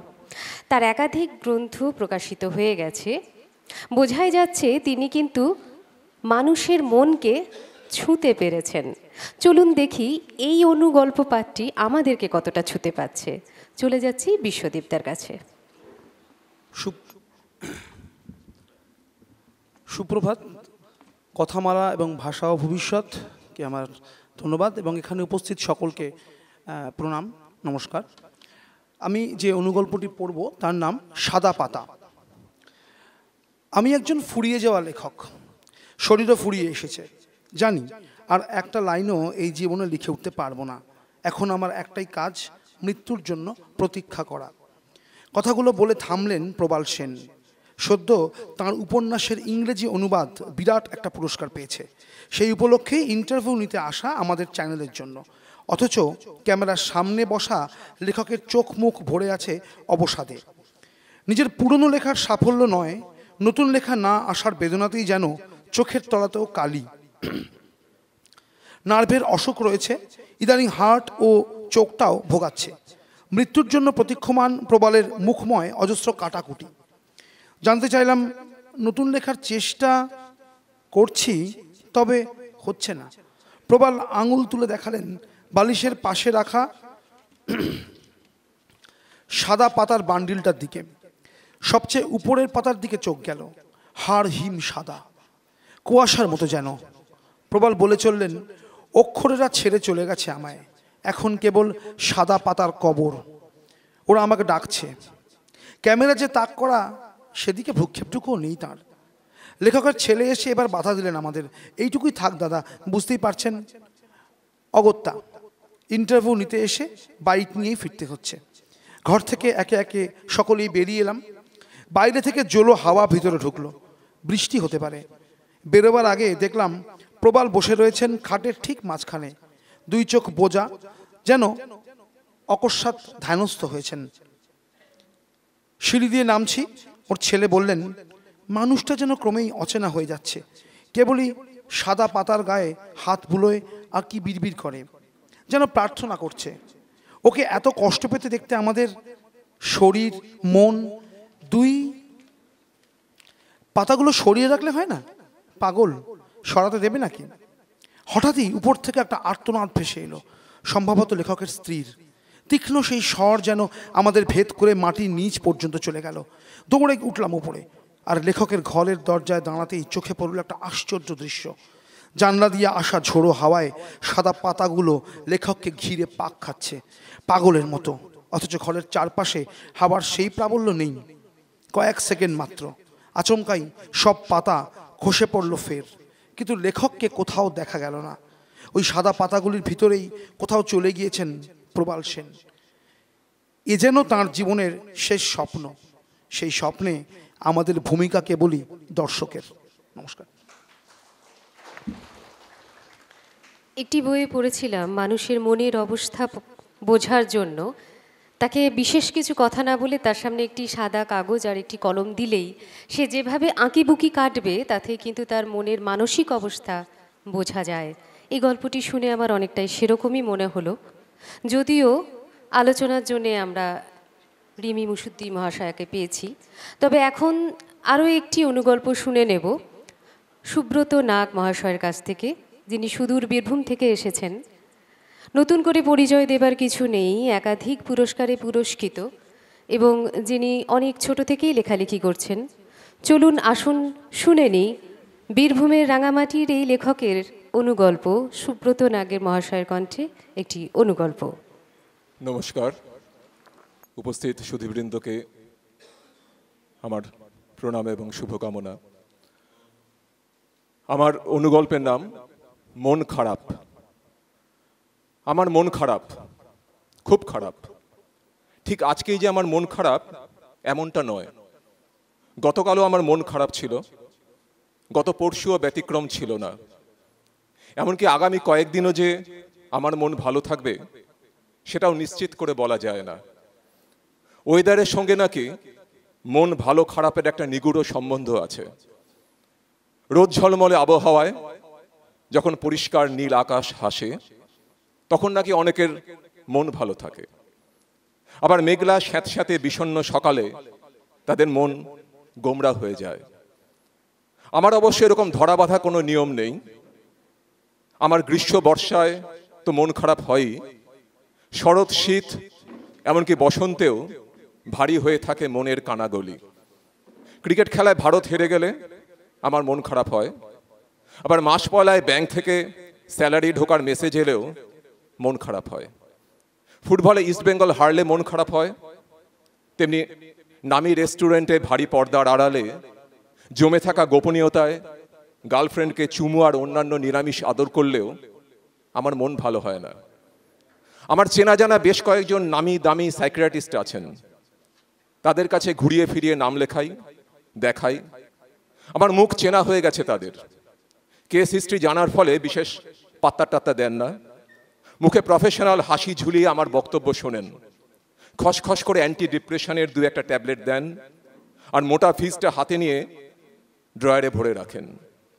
একবার একজন ডাক্তারকে জিজ্ঞেস করেছিলাম, আপনার মন খারাপ হয় না ডাক্তারবাবু? ওনার ফিস 700 টাকা। ফিজের মতোই দামি এক টুকরো হাসি ঠোঁটে ঝুলিয়ে বলেছিলেন, হবে না কেন, নিশ্চয়ই হয়, সেরে যায়, মানে মন আবার খুশি হয়। অফকোর্স হয়, আমার মন খুশি না থাকলে আপনাদের মন খুশি রাখবো কিভাবে? ডাক্তারবাবু, কিভাবে মন ভালো হয়ে যায় ডাক্তারবাবু? আমার মন খারাপ যে কিছুতেই সারতে চায় না। ডাক্তারবাবু এরপর গম্ভীর হয়ে বলেছিলেন, আপনার মন খারাপ সারে না কারণ আপনার মন খারাপ হওয়ার মতো কোনো ডেফিনিট কারণ নেই। যেদিন আপনার মন খারাপ হওয়ার মতো কোনো সলিড কারণ খুঁজে পাবেন সেদিন ঠিক হয়ে যাবে। তারপর থেকে আমি আকাশ পাতাল খুঁজছি মন খারাপের আসল কারণ কোনটা, কিছুতেই খুঁজে পাই না। ইতিমধ্যে আবার মন খারাপ হয়, সেই ডাক্তারের কাছেই নাম লেখাই। নির্দিষ্ট দিনে নির্দিষ্ট সময়ে চেম্বারে পৌঁছে দেখি আমার মতো বেশ কিছু রোগী বসে আছে, কিন্তু ডাক্তারবাবু নেই। মহিলা অ্যাটেন্ডেন্ট জানালেন, ডাক্তারবাবু একটা প্রতিবাদ আন্দোলনে মিছিলে যোগ দিতে গেছেন, কখন আসবেন ঠিক নেই। বেঞ্চে বসে থাকা একজন রুগীকে জিজ্ঞেস করলাম, ব্যাপার কি বলুন তো? রোগীটি হাইমাই করে ওঠে, বলেন কি মশাই, কিচ্ছু জানেন না আপনি? গোটা শহরে তোলপাড় পড়ে গেছে, সরকারি হাসপাতালের মধ্যে রাতের বেলা এক মহিলা ডাক্তারকে রেপ করে খুন করা হয়েছে। আরেকজন রুগীও চলকে ওঠেন, ভাবুন একবার কি নৃশংস ব্যাপার, রোগী নয় খোদ ডাক্তারই খুন। এর মধ্যে অ্যাটেন্ডের মহিলাটি আমাদের জানিয়ে দিলেন, স্যার আজকাল চেম্বারে আসবেন না, আপনারা কাল আসুন। চেম্বার থেকে যখন রাস্তায় বেরিয়ে এলাম তখন শেষ বিকেল, শহরের বিষণ্ণ আকাশ থেকে মন খারাপে আলো ছুঁয়ে ছুঁয়ে পড়ছে। বাসে কিংবা ট্যাক্সিতে গতির ফুর্তি নেই, ঢিকে ঢিকে চলছে। গাছের পাতাগুলো অদ্ভুতভাবে হলদেটে। বড় ব্রিজটার উপরে উঠে এলাম, নিচ দিয়ে বয়ে চলা কল্লোলিনী গঙ্গা এই মুহূর্তে ম্লান অলস। ফোন করলাম ডাক্তারবাবুকে, একবার দুবার তিনবার, রিং হয়ে যাচ্ছে, তুলছেন না। আর অপেক্ষা করা যাবে না, ওনাকে জানাতেই হবে ব্যাপারটা। ব্রিজের রেলিং ধরে ঝুঁকে চিৎকার করে বললাম, ডাক্তারবাবু মন খারাপের সত্যিকারের কারণ আজ আমি খুঁজে পেয়েছি। ডাক্তারবাবু আমার কথা শুনতে পেলেন না, কিন্তু মেঘ সরিয়ে ঢলে পড়া সূর্য একবার উঁকি দিল, গঙ্গার ঢেউও বুঝি মাথা নাড়ল ছলাৎ ছলাৎ। নমস্কার। এরকম রাজ অসুখ বা রাজার অসুখ, তার সমাধান কিন্তু আমরা একটি লাইনে পেয়েছিলাম, দুঃখ কিসে যায় রাজা যদি মাঠে বসে হাওয়া খায়। কিছুটা সেরকমই লাগলো। এরপর আমরা চলে যাব রঙ্গাবতী ঘাট, মনে আছে উপন্যাসটা? কে লিখেছিল বলুন তো? অনিরুদ্ধ চক্রবর্তী মহাশয়। আমরা কিন্তু তাকে পেয়েছি আজকে, শুনে নেব একটি অনুগল্প তার কাছ থেকে। আমার গল্পের নাম টুকটুকি সিং। আমার মা ফোন করে বলছে, তোর বর তো আবার বিয়ে করেছে, এসে দেখে যা। আমি বললাম, দেখতে যাব কেন? মা বলে, বরের বিয়ে দেখবি না? আমি বলি না। বলি, কাকে বিয়ে করলো? পাশের বাড়ি সেই ঢুপসি মেয়েটাকে, ওর সঙ্গে তো কত আশ নাই। মা বলে, না, দেখাশোনা করে বিয়ে। আমি বলি, ওর বিয়ে তাও আবার দেখাশোনা করে? মা বলে, তোর নতুন বরের খবর কি? আমি বলি, কি আবার 3 দিন কাজ করবে, বাকি 3 দিন বাড়িতে বসে মদ খাবে। মা বলে, ওই জন্য ওর আগের বউটা পালিয়েছে। আমি বলি, তাতে কি, তেমন হলে আমিও পালাবো। মা বলে, তুই আর কতবার বিয়ে করবি? আমি বলি, যতবার মন চাইবে। আমার বিয়ের খবর পেয়ে আমার আগের পক্ষের বর ফোন করেছিল, আমি ফোন ধরিনি। তার ফোন এসেছে শুনে আমার এ পক্ষের বর রেগে গেছিল। তারপরে এক সময়ে আমি পুরনো বরকে ফোন করি, বলি, ফোন করেছিলে কেন?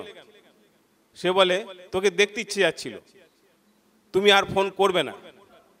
তোকে দেখতে ইচ্ছে গেলেও নয়, জানো না আমার আবার বিয়ে হয়ে গেছে? সে তো জানি, তাহলে আর বিরক্ত করো না, আমার সংসারে আগুন লাগিও না। একটা বউ, সে ঘটকগিরি করে, সেই এই সম্বন্ধটা দেখিয়ে দিয়েছে। একদিন অটো করে আসছি, সে আমাকে বললে, তোমার বরের সঙ্গে তো ছাড়াছাড়ি হয়ে গেছে। আমি বললাম, হ্যাঁ। মাতালের সঙ্গে কে থাকবে? সে তখন বলে, তুমি কি আবার বিয়ে করবে? আমি চুপ করে থাকি। সে বলে, যদি করো আমাকে জানিও, একটা ছেলে আছে। আমার মেয়ের বিয়ে দিয়েছি খানাকুলে। মেয়েও আমাকে বললে, মা তুমি বিয়ে করে নাও, একা একা কি করে থাকবে? না, আমার মেয়ে আমার বিয়েতে আসেনি, পরে জামাইকে নিয়ে আমার নতুন সংসার দেখে গেছে। আমার আগের পক্ষের বর আমার গায়ের মধ্যে কেরোসিন তেল ঢেলে দিয়েছিল, বাড়িওয়ালা দেশলাইট হাত থেকে কেড়ে নিয়েছিল বলে আগুনটা লাগাতে পারিনি। আমি বাঙালি, আমার আগের বর বিহারি। কাজ সেরে একদিন বাড়ি ফিরে দেখি জামা কাপড় সব ভিজে গেছে। বলি, বৃষ্টিতে সব ভিজে গেল আর তুমি জামা কাপড়গুলো তুলতে পারলে না? সে বলে, আমি বাড়িতে ছিলাম না। বললাম, গেছলে কোথা? শেওড়াফুলি। আবার শেওড়াফুলি? কেন, যেতে পারি না? কত সবাই যায়। ছি, নোংরা জায়গা, কত রকম রোগ হয় ওখানে গেলে। কিচ্ছু হয় না বলে সে খ্যাকা করে হাসতে থাকে। তখন ছিল অমন, হপ্তাহে একদিন করে শেওড়াফুলি যাবেই। আমি বিরক্ত হয়ে বলি, বারবার সেখানে যাও কেন, কি আছে সেখানে?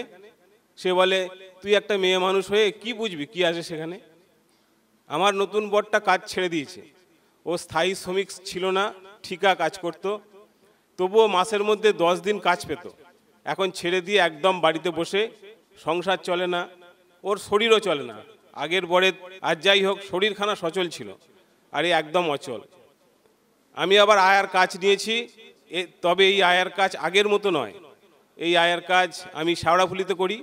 বাড়ির লোক জানে আমি উত্তরপাড়ায় কাজে যাই। পেটের জন্য মিথ্যে বলায় পাপ নেই। নমস্কার। কথামালা গল্প উৎসব 2025 আজকে আমরা দ্বিতীয় দিনে আছি। দ্বিতীয় দিনে অনুগল্প পাঠের আসরে আমরা আছি। আমরা এতক্ষণ যাদের গল্প শুনলাম, মৌসুমী রায়, সুব্রত দেব, নিবেদিতা ঘোষ রায়, সুব্রত নাগ, শ্রীকান্ত অধিকারী, সুজাতা সাউ ঘাটি, অনিরুদ্ধ চক্রবর্তী, বিশ্বজিৎ দে, সুনেত্রা সাধু, দেবাশিস রায়চৌধুরী, ইনাদের গল্প আমরা শুনলাম। কিন্তু গল্প শোনার মাঝখানে যেটি বাধা আসছিল সেটি হচ্ছে যে আপনাদের মুঠোফোন। এই মুঠোফোন অকারণের শব্দ, কিন্তু এই মুঠোফোনকেও গল্পের মধ্যে ব্যবহার করেছে কিন্তু একজন। চলুন মুঠোফোনেই আমরা গল্প করব, মুঠোফোনেই গল্পের আসর বসাবো, মুঠোফোনেই গল্প শুনবো, আপনাদেরকে দিয়ে গল্প লিখিয়ে নেব। এরকম যিনি কাজটি করেছেন তিনি আর কেউ না, তপন রায়চৌধুরী মহাশয়, যাদের আমরা পেয়ে গেছি আমাদের মঞ্চে। তিনি কি করলেন, ফোন গল্পের আসর বসিয়ে দিলেন। চলুন, ফোনও থাকবে, গল্পও হবে। একটি গল্প চর্চায় সংগঠনই তিনি করে ফেললেন, অনলাইন গল্প পাঠের আসর বসিয়ে দিলেন তিনি। এখন ফোন গল্পের আসর নামে একটি পত্রিকাও তিনি প্রকাশ করছেন। ভাবুন দেখি মানুষের মাথা ঠিক কতটা কাজ করতে পারে। আচ্ছা, উনি কি ভালো অনুগল্প লেখেন? দেখুন তো শুনে। চলে যাই আমরা তপন বাবুর কাছে। সবাইকে নমস্কার। কথামালাকে অশেষ ধন্যবাদ আমাকে গল্প পাঠে আমন্ত্রণের জন্য। গল্পের নাম বকশিস। ডোরবেল বাজতেই দরজা খুললাম। কি ব্যাপার স্যার? বকশিস? আবাসনের একটা দায়িত্বপূর্ণ পদে আছি আমি। পিন্টু পুজোর বকশিস নিতে এসেছে আমার কাছে। পিন্টু নোংরা ঘাটে, বয়স 40। আবাসনের নর্দমাগুলো প্রায়ই আটকে যায় নোংরায়। তখন ডাক পড়ে পিন্টুর। কিন্তু আমি জানি পিন্টু বকশিসের লিস্টে নেই। তাই বললাম, তোমাকে তো বকশিস দেওয়া হয় না? স্যার, আপনার ইচ্ছের ওপরেই তো সব। চমকে গেলাম কথাটা শুনে। পিন্টুর সঙ্গে কাজ ছাড়া কথা হয় না কখনো, কিন্তু আজ পুজোর দিন একটু বাড়তি কথাই বললাম। তোমার কে কে আছে? পিন্টু চটজলদি উত্তর, স্যার আমি, মা, আমার বউ। তোমার ছেলে মেয়ে? 2 মেয়ে। দুজনেই মেয়ে? হ্যাঁ স্যার। কি করে তারা? বিয়ে হয়ে গেছে দুজনেরই। বলো কি, এর মধ্যে বিয়েও হয়ে গেল? হ্যাঁ স্যার, খুব অল্প বয়সে বিয়ে করেছি আমি। কত বয়সে? 15। তখন আমার বউ 13। ওরে বাবা, এখন তোমার মেয়ে কত বড়? বড় জনের 23, ছোট জনের 21। ওদের ছেলে মেয়ে? ওদের দুজনেরই একটা করে মেয়ে। আরে বাবা, সব তো মেয়ে তোমার। মজা করে বললাম। পিন্টু বলে চলল, মেয়েই ভালো স্যার, তারা বাবা মাকে দেখে, ছেলেরা দেখে না। তাই বুঝি?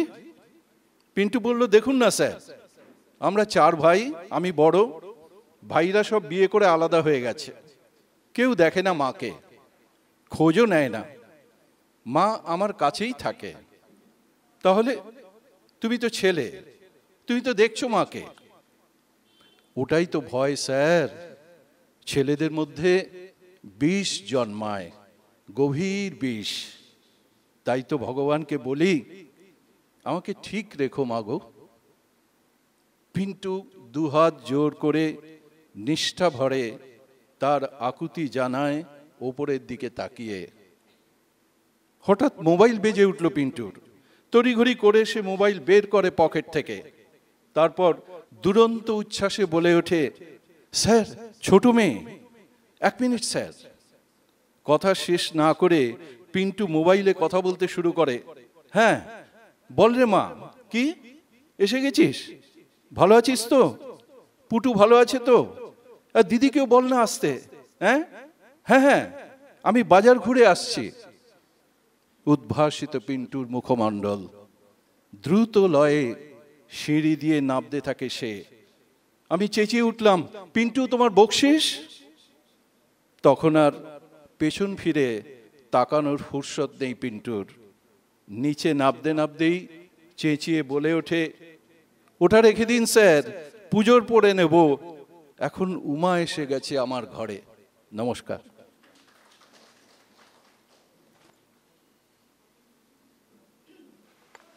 এতক্ষণ আমরা অনুগল্প শুনছিলাম।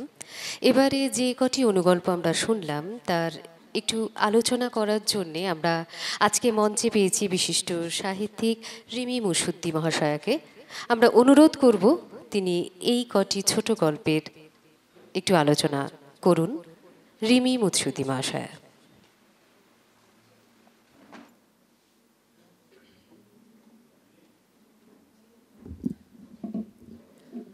ধন্যবাদ। কথামালা গল্প উৎসবের আয়োজকদের ধন্যবাদ জানাই, তারা আমাকে এখানে এই সুযোগটি দিয়েছেন বলে। উপস্থিত সকল সুধীজনকে আমার সশ্রদ্ধ নমস্কার। খুব ভালো লাগলো এতক্ষণ ধরে যে কটি ছোট গল্প শুনলাম। ছোট গল্প নয়, অনুগল্প। অনুগল্পের এই চর্চাটা, এখানে অধ্যাপক সুমিতা চক্রবর্তী আছেন, তো অনুগল্প নিয়ে খুব বেশি কথা বলা আমার বোধহয় শোভন নয়। তবু সুমিতাদি আছেন বলেই আমার একটু যেন বলতে ইচ্ছা হচ্ছে যে এই অনুগল্পের চর্চাটা কিন্তু এখন এই সময়ে আমরা করছি, কিন্তু এই সময়ে নয়, বহু যুগ ধরে। আমরা জানি যে বেতাল পঞ্চবিংশতি, জাতকের রূপকথা, আরব্য রজনী, অনুগল্পের সূত্রপাত বহু সহস্র বছর আগের। আমাদের বাংলা সাহিত্যেও বনফুলের হাত ধরে অনুগল্পের যাত্রা আমরা বলতেই পারি। বলতে পারি তো সুমিতাদি?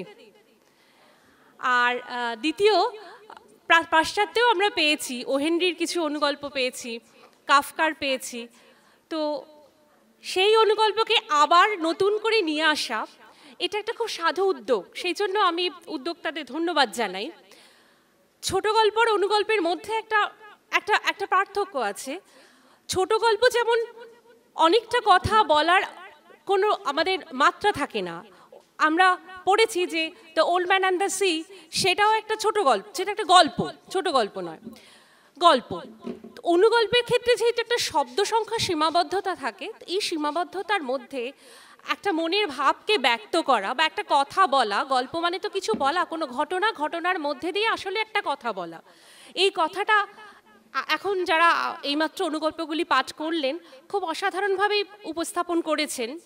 আমি শুরু করছি প্রথম সুজাতাদির ভালোবাসা কারে কয় গল্পটা দিয়ে।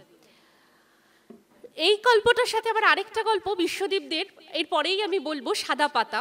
এই দুটো গল্প একসাথে কেন বলছি, কারণ দুটো গল্পের বিষয়বস্তুই লেখার জগৎ, লেখা।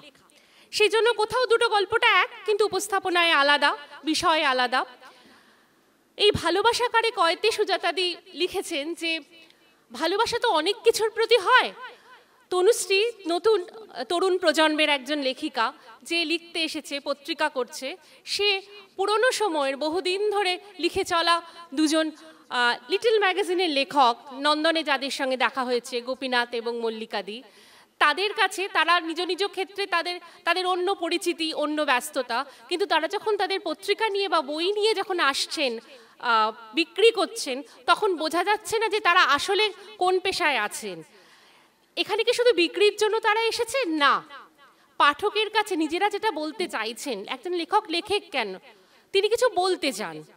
তিনি যেটা বলতে চান সেটা সবাইকে বলতে চান। একটু আগে উপস্থাপিকাও বললেন এই কথাটাই, যে সবাইকে সবার সাথে কিছু ভাগ করে নিতে চান, নিজের কথাটা বলতে চান, নিজের দেখাটা, জানাটা, উপলব্ধিটা বলতে চান।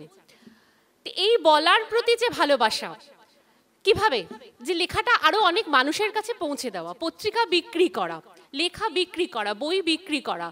অনেক সময় এটা একটা সমালোচনা করা হয় যে লেখকরা নিজেদের বই গছিয়ে দিচ্ছে, কিন্তু এখানে লেখিকা খুব সুন্দরভাবে উপস্থাপন করলেন মল্লিকাদি এবং গোপীনাথের এই যে পত্রিকা বিক্রি এবং বই বিক্রি, এবং এইটা দেখে তনুশ্রীর যে উপলব্ধি, লেখার প্রতি ভালোবাসা, এটা শুধু এটা লেখার প্রতি ভালোবাসা না, লেখাকে মানুষের কাছে পৌঁছে দেওয়ার জন্য যে আকুতি, ভালোবাসা তো আসলে একটা আকুতি, এই আকুতিটার অসাধারণ উপস্থাপনা পেলাম তার ছোট গল্পে। দ্বিতীয় গল্পে যাচ্ছি বিশ্বদীপদের। যেহেতু আমি বললাম যে দুটো গল্পই লেখার জগৎকে কেন্দ্র করে, তাই দুটো গল্প একসাথে আমি পরপর আলোচনা করছি। বিশ্বদীপদের সাদা পাতা গল্পটা লিখেছেন বিশ্বদীপদে অন্য একটা জাদু বাস্তবতার জগৎকে আনার চেষ্টা করেছেন এই গল্পের মধ্যে। জাদু বাস্তবতার জগৎ বলছি কারণ এই যে সাদা পাতা এসে লেখককে ঘিরে ধরছে, লেখককে আর পাওয়া যাচ্ছে না। সাদা পাতার মধ্যে লেখকের অস্তিত্ব, একজন লেখকের অস্তিত্ব শুরুই হয় সাদা পাতার মধ্যে দিয়ে, কারণ সাদা পাতাতেই একজন লেখক প্রথম লেখক হয়ে ওঠেন সাদা পাতার মাধ্যমে। সাদা পাতায় যখন তিনি অক্ষর ফুটিয়ে তোলেন তখন তার লেখক জন্ম শুরু হয়।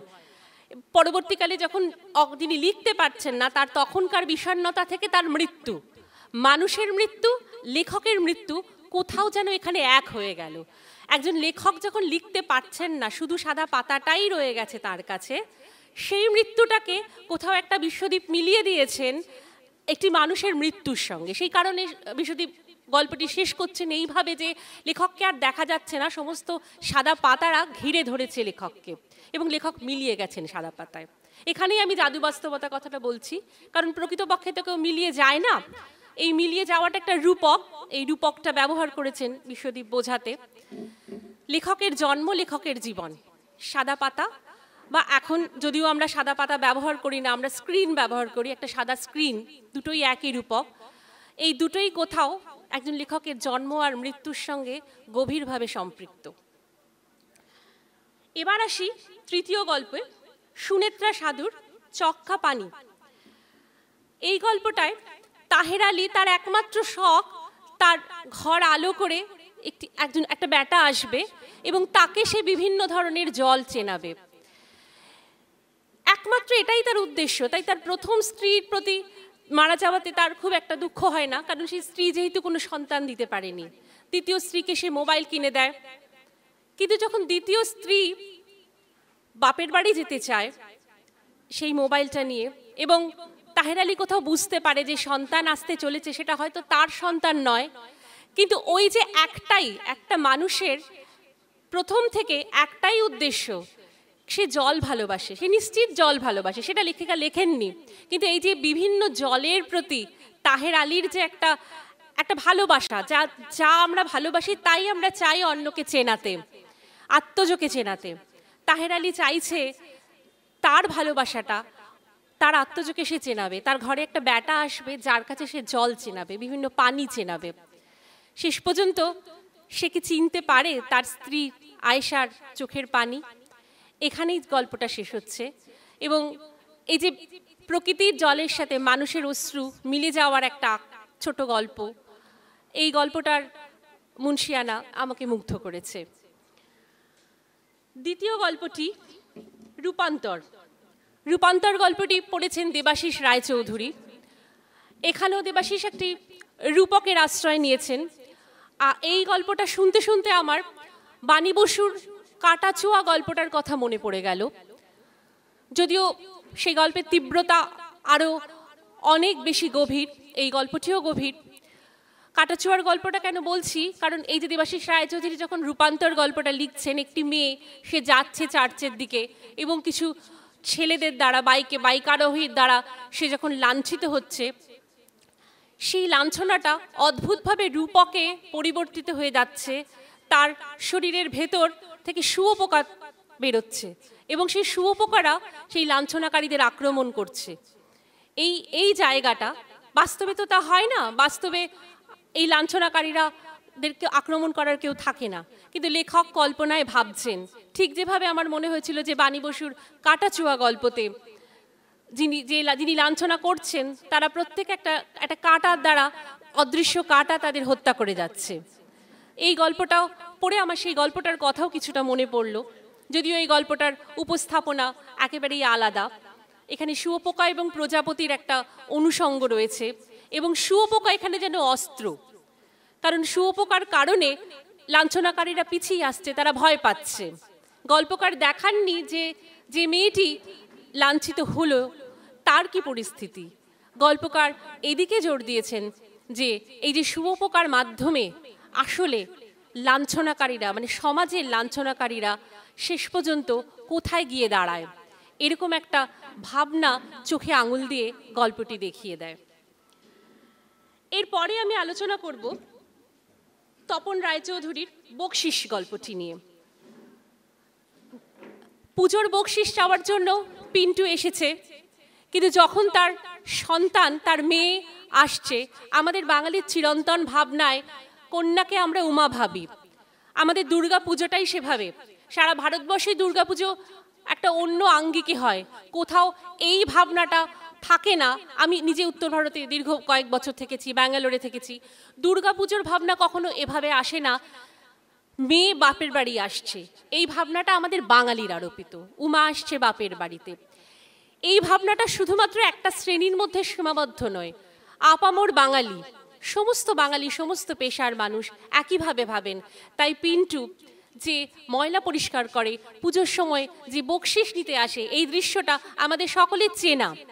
এই দৃশ্যটা, এই চেনা দৃশ্যের মধ্যে অচেনা নয়, অথচ এটাই তো একটি গল্পের সার্থকতা, যে গল্পে যা হতে পারতো, হলেও হতে পারতো, কিন্তু হয়নি।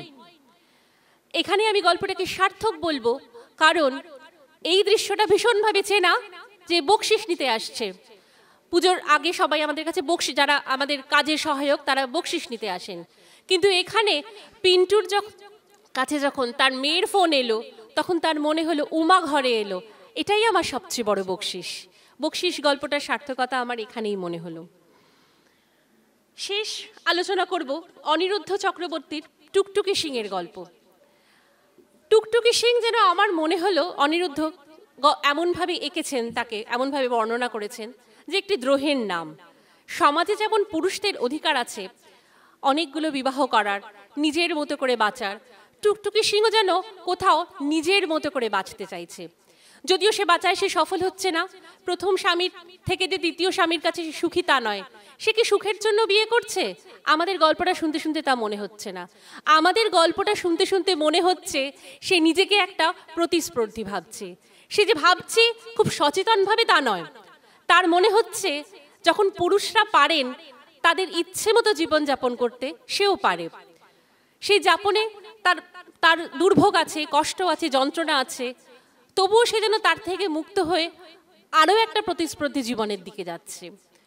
এখানেই গল্পটার সার্থকতা। সুব্রত নাগের মন খারাপ গল্পটা, মন খারাপ গল্পটা অত্যন্ত জরুরি গল্প। এই যে একজনের মন খারাপ হচ্ছে, আমাদের মন খারাপ হচ্ছে, আমরা জানি না। সুস্মিতা বললেন, আমার এখনো মনে আছে, রাজার অসুখ। না, মন খারাপ কোনো রাজার অসুখ নয়। এটা একটু আমাদের মনে হয় যে সমাজের চাপিয়ে দেওয়া ধারণা। মন খারাপ আমাদের প্রত্যেকের। মন খারাপ আজকে না, মানুষের সৃষ্টি থেকেই মন খারাপ ছিল। মন খারাপই আমার কখনো মনে হয় মন খারাপই হয়তো সৃষ্টির কারণ। মনটা হয়তো খারাপ হয়েছিল, কারো উদাস হয়েছিল, তখনই সে পাহাড়ের গায়ে আঁচড় কেটেছে, সেই আঁচড়টাই কখনো ছবি হয়ে দেখা দিয়েছে।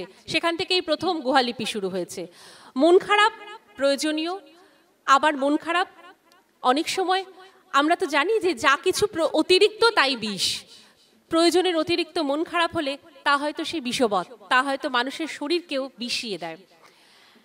সুব্রতবাবু এখানে এই গল্পে এই মন খারাপ, ব্যক্তির মন খারাপকে কোথাও সমষ্টির মন খারাপের সঙ্গে মিলিয়ে দিয়েছেন, যে মানুষটি প্রথমে বুঝতে পারছেন না তার কেন মন খারাপ, কিন্তু তিনি যখন ডাক্তারের চেম্বারে এলেন এবং শুনলেন যে ডাক্তার আসতে পারছেন না, তার কারণ কোথাও একটা শহরের কোথাও একটি ডাক্তার মেয়ে ধর্ষিতা হয়েছে তার নিজের কর্মস্থলে, ঘটনাটা আমরা সবাই জানি।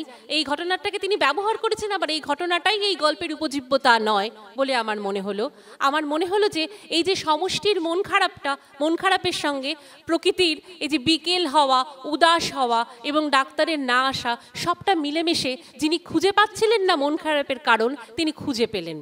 এখানেই গল্পটি সার্থকর, এখানেই সাহিত্যের জয়, যেখানে সমষ্টির সাথে ব্যক্তিকে মিলিয়ে দেওয়া হলো। অনেক ধন্যবাদ। এতক্ষণ আমরা ছিলাম কথামালা গল্প উৎসব 2025 দ্বিতীয় দিনের অনুগল্প পাঠের আসরে।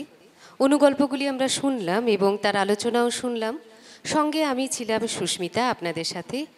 আমাদের অনুগল্প পাঠের আসর এখানেই শেষ হলো।